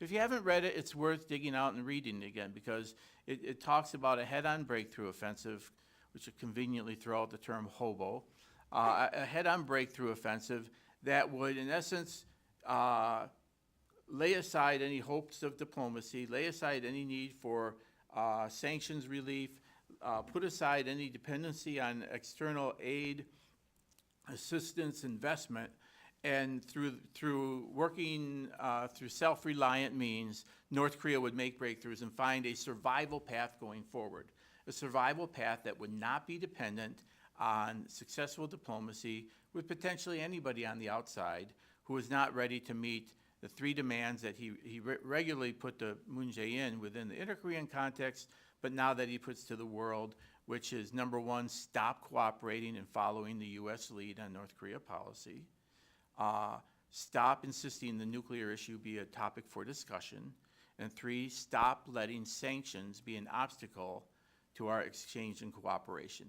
These 3 points were repeated over and over during 2019 to the Moon administration, and of course, it is the kind of the standard by which North Korea today is determining what type of external relations it would agree to, and to a degree, China has taken, Russia has taken the bait. Russia sends their defense minister to North Korea. ICBMs roll out in front of them. Kind of the closest thing to a declaration that Russia has learned to accept and respect the nuclear North Korea. It's not going to insist on denuclearization. It's not going to let sanctions be an obstacle, although Vladimir Putin paid lip service to sanctions. Clearly, North Korea's vision of a post-denuclearization diplomacy era is coming to life with the cooperation with Russia. Key finding number 4, security cooperation warrants further close attention. Again, there's a certain irony about the limits, the relatively limited range of tension that was experienced during the course of the nuclear weapons development. And I was thinking about this the other day, and it was probably because as the capabilities developed, first of all, there was a lot of denial, right? There was a lot of denial that North Korea's nuclear program was real. It was anything more than a negotiating card, that the North Koreans could figure out how to, enrich uranium, extract plutonium, develop and master reentry vehicle technology, and get credible delivery systems with credible warheads. And so there was a sense of urgency, but not a sufficient urgency to warrant more decisive measures being taken, whether it be in the military, economic, or diplomatic realm. And that allowed, in particular, China and Russia to essentially turn a blind eye. If you look at China's and Russia's behavior during the course of the six-party talks and after, they were more designed to contain and restrain U.S. maneuver space and options than they were necessarily to prevent North Korea from succeeding in its development of nuclear weapons. Years after the fact, we can see how true that was. The idea that, though, Russia stepping up and going one step further than merely tolerating the nuclear program, but assisting North Korea in technologies that might include reentry vehicles, other elements of the space launch and the ballistic missile airframes, assistance to the conventional domains of the air, better airplanes, air defense systems, Navy, maritime capabilities, shipbuilding. There's a lot of areas where North Korea's conventional forces had fallen behind over years of neglect that now would make the KPA a much more formidable force, and backed by a nuclear deterrent could lead to greater aggression. I'm not saying this is the most likely scenario. In fact, I've talked before, and the paper mentions the national intelligence estimate that we issued last year that addressed what we might be facing in the 2030, 2035 time period in terms of nuclear use scenarios. That these use of nuclear weapons or even conventional forays that are seeking some type of revisionist outcomes, such as maybe seizing an island, seizing some land on the coast, that these are less likely, but nevertheless sufficiently possible that they warrant close attention. And in particular, as we build diplomatic consensus on the need to apply pressure to Russia to not allow its support to North Korea to enable this type of behavior, we need to remind countries that this is a very real probability. So key finding number 5, then therefore, is that the Russia-DPRK defense cooperation is troubling. And of course, in the recommendations, the obvious comes out that we need to do everything possible to impede that. Putin won't live forever. The war in Ukraine won't last forever. There may be direct possibilities going down the road. This is why I think, the Republic of Korea's efforts to try to keep some type of door open with Russia and not let that diplomatic channel atrophy, reminding Russia of the value of the ROK to Russia, particularly going forward. This will be all important, but until that point, we have to worry about this idea that this cooperation could lead North Korea to be enduring, enabled, and emboldened going forward. Key finding number 6, it's obvious, but it's worth stating, denuclearization diplomacy becomes even less likely, even harder. It's clear that as we look back at 2016 to 2019, what did we have? We had your classic breakout for missile launches, culminating in a Hwasong ICBM test at the end of 2017.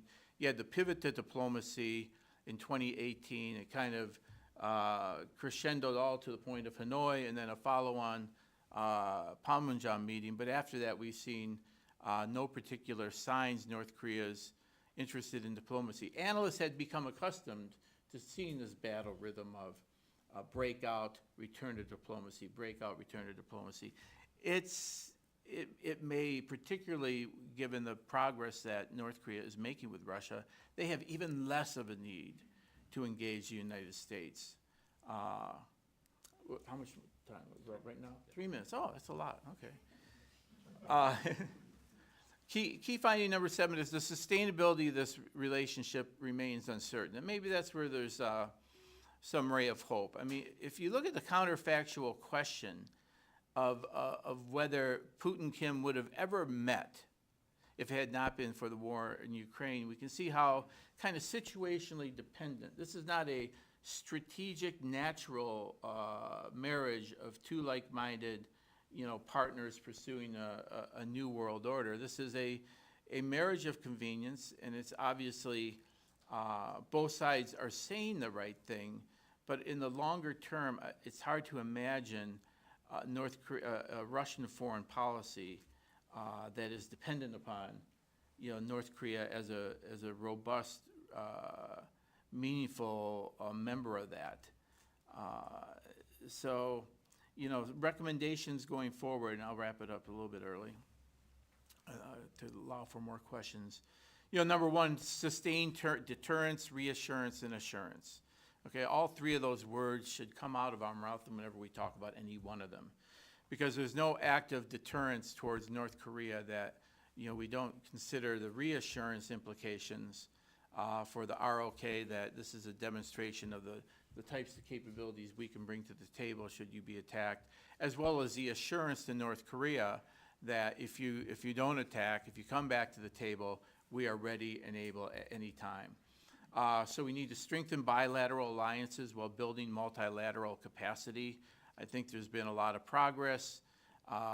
We need to fireproof that effort as well. By fireproof, I mean it needs to sustain a change of government, either in Seoul and or Washington, that has different views towards military exercises, or strategic bombers flying over Korea, or strategic submarines coming. How do we maintain deterrence in an engagement-centric type of approach so that we can complement each other? There may be a way in which another 5 years of a Moon Jae-in-like approach could complement the approach that we've seen during the 5 years of President Yoon.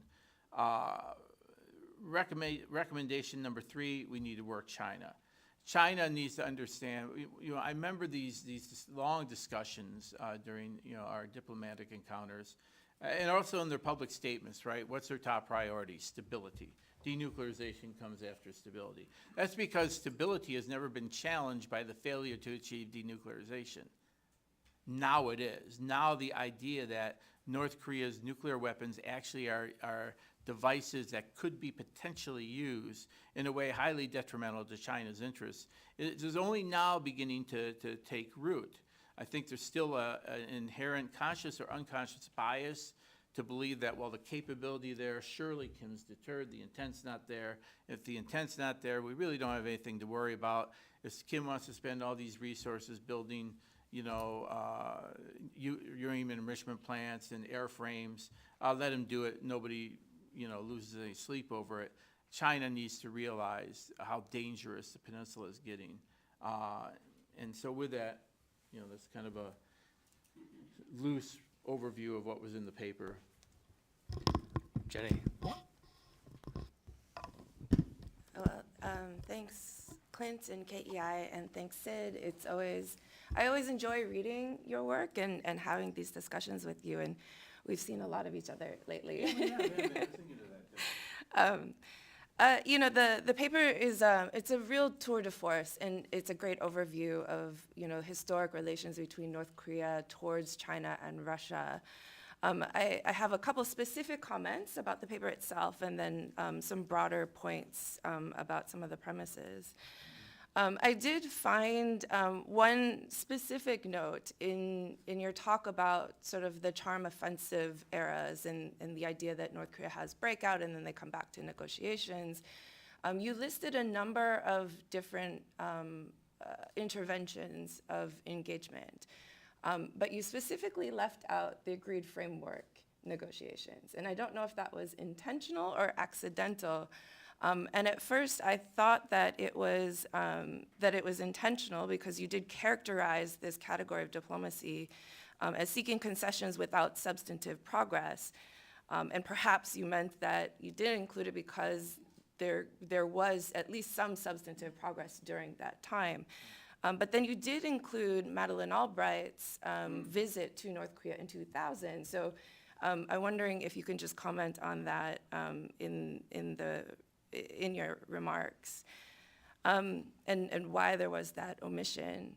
I did think you did a great job in introducing the idea that both China and Russia's approaches to North Korea are not just about North Korea, and a lot of it is really shaped by their own self-interest, more than protecting Pyongyang's interests. But it felt like, especially on China, that you fell just short of illustrating that point. And I go back to 2017. And in the paper, you talk about how China was concerned about what the Trump administration might potentially do, with the implication being, fire and fury and the bloody nose strikes that were talked about at that time. But if you look back at when China decided to do more, it was before all of that rhetoric. And China's willingness to accept a higher impact sanctions and push greater than normal implementation on sanctions against North Korea up front wasn't motivated necessarily by fears, but was really motivated on China's own interests in the bargain that Trump offered them, right? The idea that he wouldn't label them a currency manipulator, and that China would avoid a trade war by doing more on North Korea. And so again, there are moments where, China's stance on North Korea has less to do about North Korea and more to do about its relationship with the United States and where its own interests are. And I thought you could go just a little bit further on that. Which also then explains, at the end of that exchange, when China felt like they had complied with those good intentions, they had applied greater pressure on North Korea beyond what they felt was actually in their interests, but they still got the trade war. And so I think that they're, in China around 2019, you did hear this a lot of just complaints from the Chinese that they got burned by Trump, burned by America, and that it was unlikely to go that route again. While also all of that activity in cooperating more with the United States really diminished whatever influence it had on Pyongyang during that time, which was also really detrimental to China's self-interest. And so I think it really goes back to this question of what do we truly believe China can do on North Korea, and how much influence do they actually have on Pyongyang, especially when, as you've laid out, Pyongyang doesn't want to be dependent on any of the big powers, especially China.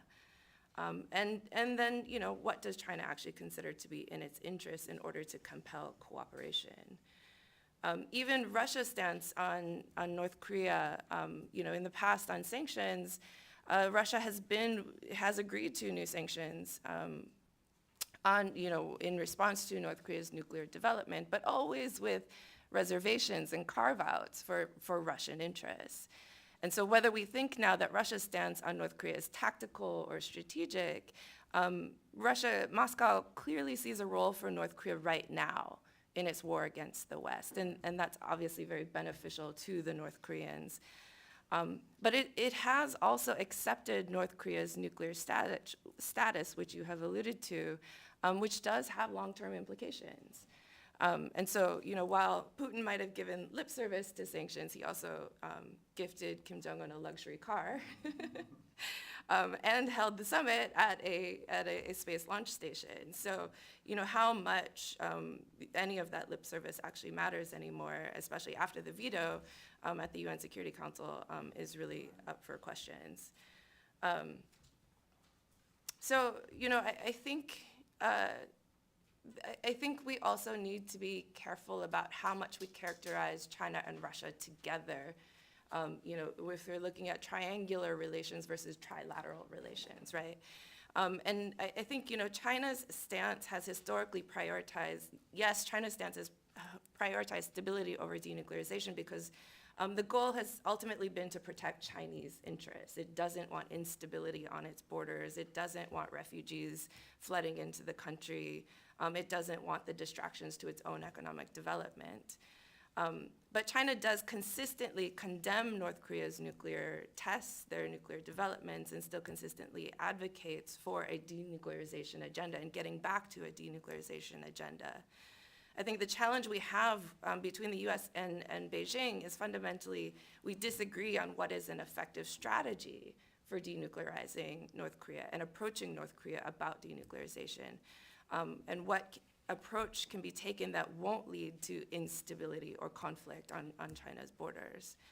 And moreover, Beijing tends to be increasingly sympathetic to North Korea's security situation, its vulnerability in the region, against what they see, what China also sees as increasing US and NATO influence in the region, because China's concerned about this too.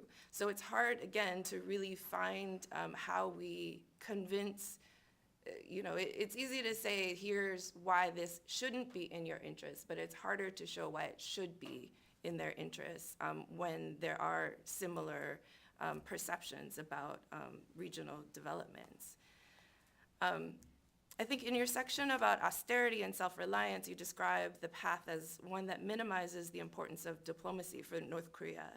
And I'm not sure that's accurate. I think it minimizes the importance of diplomacy with the United States and South Korea. But even during the pandemic, North Korea still carried out diplomacy with a number of other states. Not in person, of course, because travel was banned out of some real paranoia about the damage COVID could do if there was an outbreak in the country. So while they weren't talking to us, they were still talking to others, and they were still cultivating those relations with more sympathetic states that were willing to work with them despite sanctions and despite denuclearization.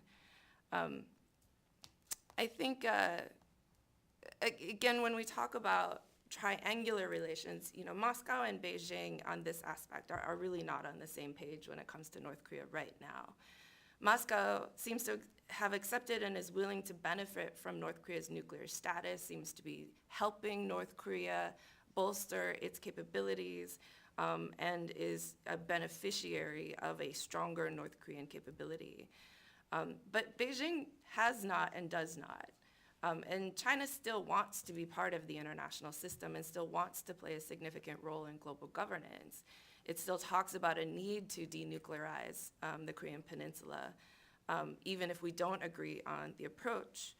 And especially, they question the logic of continuing an approach that we've taken so far that for all intents and purposes has failed to prevent North Korea from pursuing or achieving its nuclear ambitions. And so I think a good illustration of this divergence is really the vote at the UN Security Council recently on extending the mandate for the panel of experts. So while both China and Russia talked about and advocated for sanctions to be lifted on North Korea, only Russia used its veto. China only abstained. And I think this is also why, in part, North Korea has made Russia its priority for now. Russia is willing to be bold, it's willing to disrupt the world order, while China still hedges and still wants to be part of and a leader within that order. And this, I think, creates room for dialogue, especially with the Chinese, between US and China, South Korea and China, and other countries, to build bridges with China on this issue that, frankly, don't exist right now with Russia and North Korea at the moment.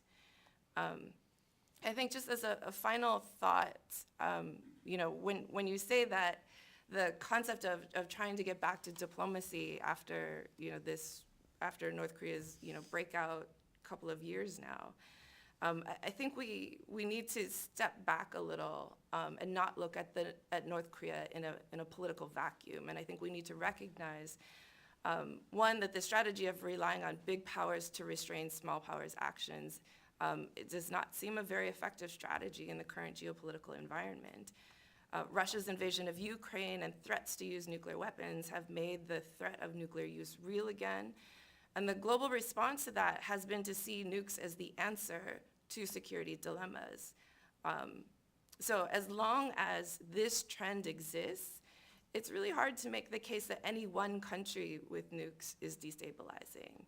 And while the big powers are actively working to modernize and expand their nuclear arsenals, or especially while the big powers are actively working to modernize and expand their nuclear arsenals, while also violating international law. So if the big powers are going to continue to act in self-interest against international law, then getting North Korea to behave better seems pretty doomed from the start. And I think a lot of this really does have to do with, at some point we need to learn to lead by action and demonstrate the behaviors that we want to see in the rest of the world. I'll leave it there. Thank you, Jenny. Lots of thought-provoking remarks, exactly why I asked you to be the discussant. We're going to go to 12:10, which is a little bit beyond what we originally scheduled, but I want to give Sid a chance to respond, and then we'll gather some questions from the audience. Jenny, thank you so very much for paying so close attention to the paper. I do think your opening point about the agreed framework being dropped was probably inadvertent, or I wouldn't read too much into it. But as I listen to your comments, what strikes me is that it kind of reinforces the idea that what we have here in looking at Beijing and Moscow and Pyongyang's actions and behavior are likely independent, calculations about the benefits of diplomacy or non-diplomacy with each other, with the United States, with the Republic of Korea, in a way that doesn't really point towards, in the near term, some type of, worst case scenario trilateralism, like Kim Jong-un told Putin he's planning on attacking June 25th, 2024, and Xi Jinping's struggling to figure out what's going on next and what have you. That's likely not in the mix right now. Your comments remind me of, not surprisingly, how pragmatic each of the actors are. And as I think about conversations I've had over the years, going back to when I was more active in diplomacy, we all knew that basically we were facing a move into the post-denuclearization diplomacy era. China knows it. What's surprising is that China continues to articulate publicly a commitment to denuclearization. And I think that's not so much that they're really committed to denuclearization, but it's pragmatic for them not to appear to have given up. And this actually limits, even what Vladimir Putin said in terms of sanctions or denuclearization. Russia has not said that it has given up on the denuclearization of the Korean Peninsula. It just simply pragmatically will work around, the reality of where we are today. And the reality is each of us, the United States, China, and Russia, are all in the same boat. We lack the sufficient leverage to change North Korea's behavior in a way that doesn't bring extremely unacceptable risk. When you look at the list of things that, the domains we focus on in terms of how we approach North Korea, diplomatic, economic, military, information kind of flows somewhere in the middle of one of those three. And, the military options, the economic options that would work also run the very risk of pushing North Korea to the brink of military action. And so each of us, for China's part, I've been the recipient of Chinese talking points when there's an opportunity and they seriously want to get our attention to go there, or when they repeat the, U.S., if you just drop your hostile policy, make the compensation for, address the legitimate security concern of the DPRK and compensate them for the denuclearization steps they've already taken. They know, one, that's not going to bring North Korea back to the table, two, and they know we're not going to do it. But it's a safe diplomatic point to make. And so, the most recent one was, the ROK foreign minister's request to Wang Yi for help with the refugees, North Korean refugees, not repatriating them. And Wang Yi's response of what was it, a responsible, everyone should act responsibly. Again, another way of saying, we'll do what we're going to do, you can do what you can do. Nobody should do anything that upsets the apple cart. The status quo is acceptable. The non-denuclearizing North Korea status quo is acceptable, and this is what is so frustrated about where we are. So, but realistically, from a defense of the Republic of Korea, peace and stability in Northeast Asia, larger regional, we've gone this many years with a nuclear North Korea, and life goes on.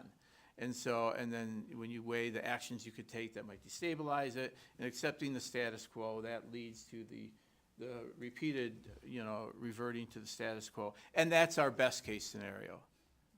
Our worst case scenario is that, an emboldened Kim Jong-un, enabled by, military and technical and other material resource support from Russia, believes it can achieve, like Vladimir Putin has in Ukraine, limited revisionist goals through the use of military force against South Korea, and that he can do so in a way that he's got Beijing's and Moscow's back, or at least tolerance, and there would be little the U.S. could do without having to worry about, horizontal escalation to a conflict with Russia and China, which Kim probably bets the United States despises so much that it would tolerate a certain level of that's our worst case scenario, and the paper addresses it a little bit more in detail, and it's certainly what we need to focus on in the policy realm going forward.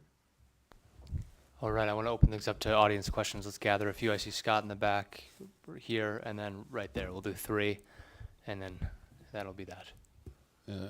Jenny has presented some shades of difference between China and Russia, but I want to ask you, Sid, in light of President Putin's visit to Beijing this week and likely affirmation of the No Limits alliance, how do you think that Kim Jong-un is perceiving the threats and opportunities associated with that type of meeting?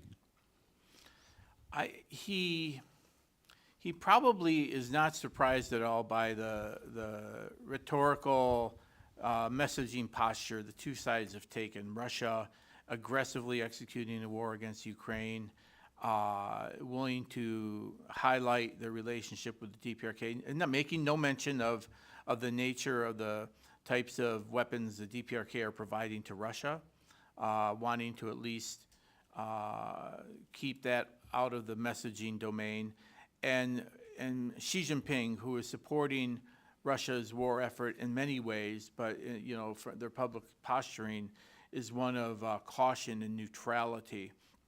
And I don't think, you know, I don't think there's anything in the near term that would suggest closer.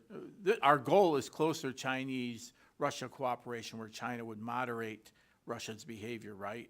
Where, you know, for its own reputational interests, it would not like the world to see the new world order of, you know, China, Russia, Iran, and North Korea going and carrying out military actions, you know, at will when they want to. So there is a reputational risk for China in Russia's behavior, but it's not sufficient to, I think, move either China or Russia in a way that would be troubling to Pyongyang at this time.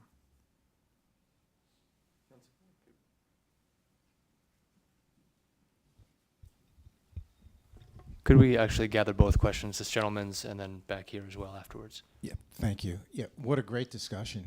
George Hutchinson, I think Jenny made an excellent metaphorical mention using the triangular versus trilateral comparison. And why it strikes me as being such a great, and I'll get to a question immediately, but if you look at a triangle, what gives the triangle strength is three separate angles. And if you look at what China's primary interests are in the South China Sea, East China Sea, you look at North Korea, it has its vested interest there in Northeast Asia. Russia obviously has its interest in Eurasia, Ukraine. And because they're not in each other's soup, it creates a natural synergy, but it also creates bonds that become vulnerable to go in and break. At the opposing angle for all three of those angles lies the US and US policy. We've admired the problem, we've characterized the problem, we've drummed up, you know, fear and everything, but what could Washington seriously be doing better? Jenny alluded to a couple of things, but Sid, what could Washington be doing better to get into that triangle and break those bonds? And one more. And Sid, I'm going to ask you to be unnecessarily brief on your response. Hi, thank you for your excellent discussion. My name is Jifan. I'm a student from Johns Hopkins Science. And Kim Jong-un announced North Korea is no longer seeking reunification with South Korea earlier this year, and this obviously indicates a major shift in North Korea's ideology and diplomatic policies. And my question is, how would this action of North Korea affect the trilateral or a triangular relationship between Russia and China, and how would this affect regional security in Northeast Asia? Thank you. Is that it? I'll take the what could they do to break the triangle second, the first one.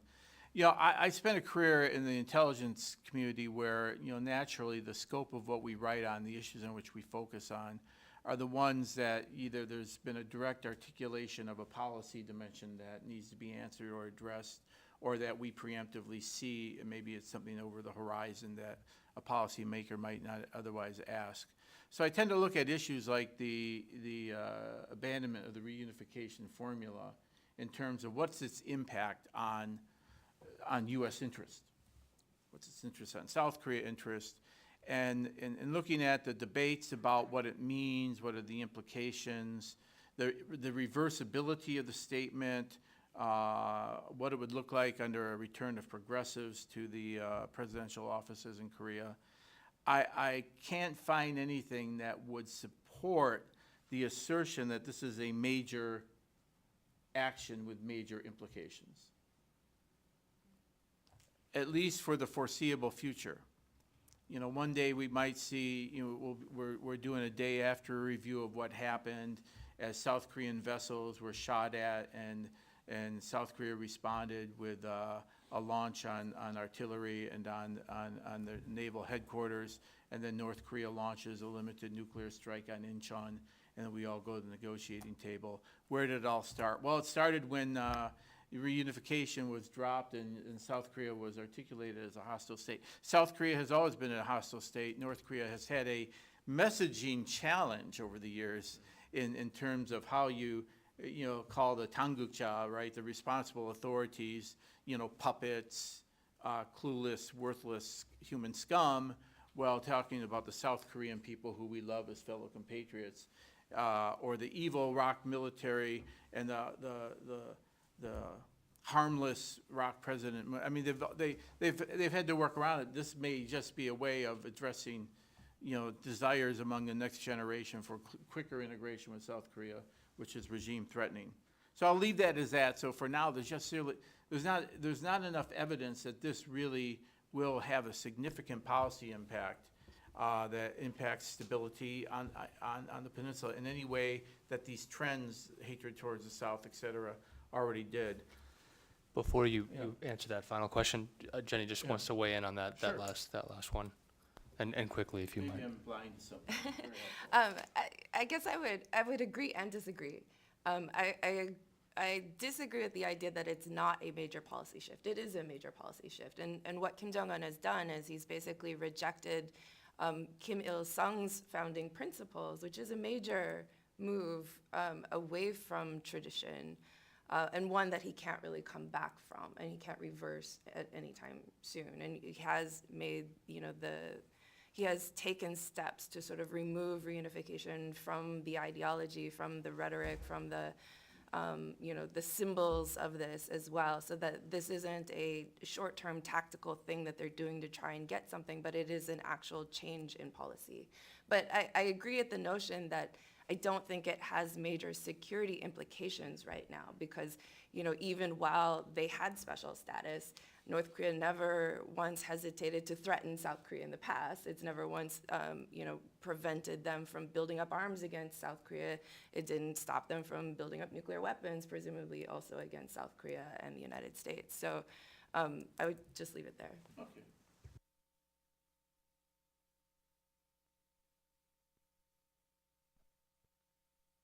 How do you attack the triangle? Well, I think attack the triangle may be too harsh a statement, but what part of the triangle should you work? Well, obviously China, to me, is the main actor that has the most at stake and the most inclined towards responsible behavior, or the rewards that responsible behavior and cooperation would yield. Russia is not in a position, and certainly North Korea is neither, but that we would continue to signal to China, a desire to work with it, to work together on North Korea in creative ways, to work together on Russia. It is the one actor who has the most to lose in terms of the downside effects of the war in Ukraine or a war on the Korean Peninsula. It's easy for Vladimir Putin to dangle all these toys in front of Kim Jong-un and these promises of, we'll fix your reentry vehicle, we'll fix your airframes, we'll fix your MiG-29s, we'll fix your shipbuilding. But if North Korea ever uses those in a way, it's going to be China who pays a bigger price for instability on the Korean Peninsula than Russia. So we should, I think, work the actor who's got the most likelihood of being interested in covering their self-interest. Thank you, Sid and Jenny, and our audience as well for your patience and waiting beyond our original schedule. Great discussion will help keep people in their seats, as will the promise of a free lunch thereafter. So I would be remiss if I didn't at least mention that on Tuesday, May 28th, we'll have a virtual event featuring the last paper in the second section, focused on Korea, Indonesia, US triangular relations, another very interesting relationship in the region, also with salient recent developments. So thank you very much for coming. Stay tuned for the video, which will be posted of this event, as well as the spring issue of Korea Policy itself. Thank you, Tim. Great questions.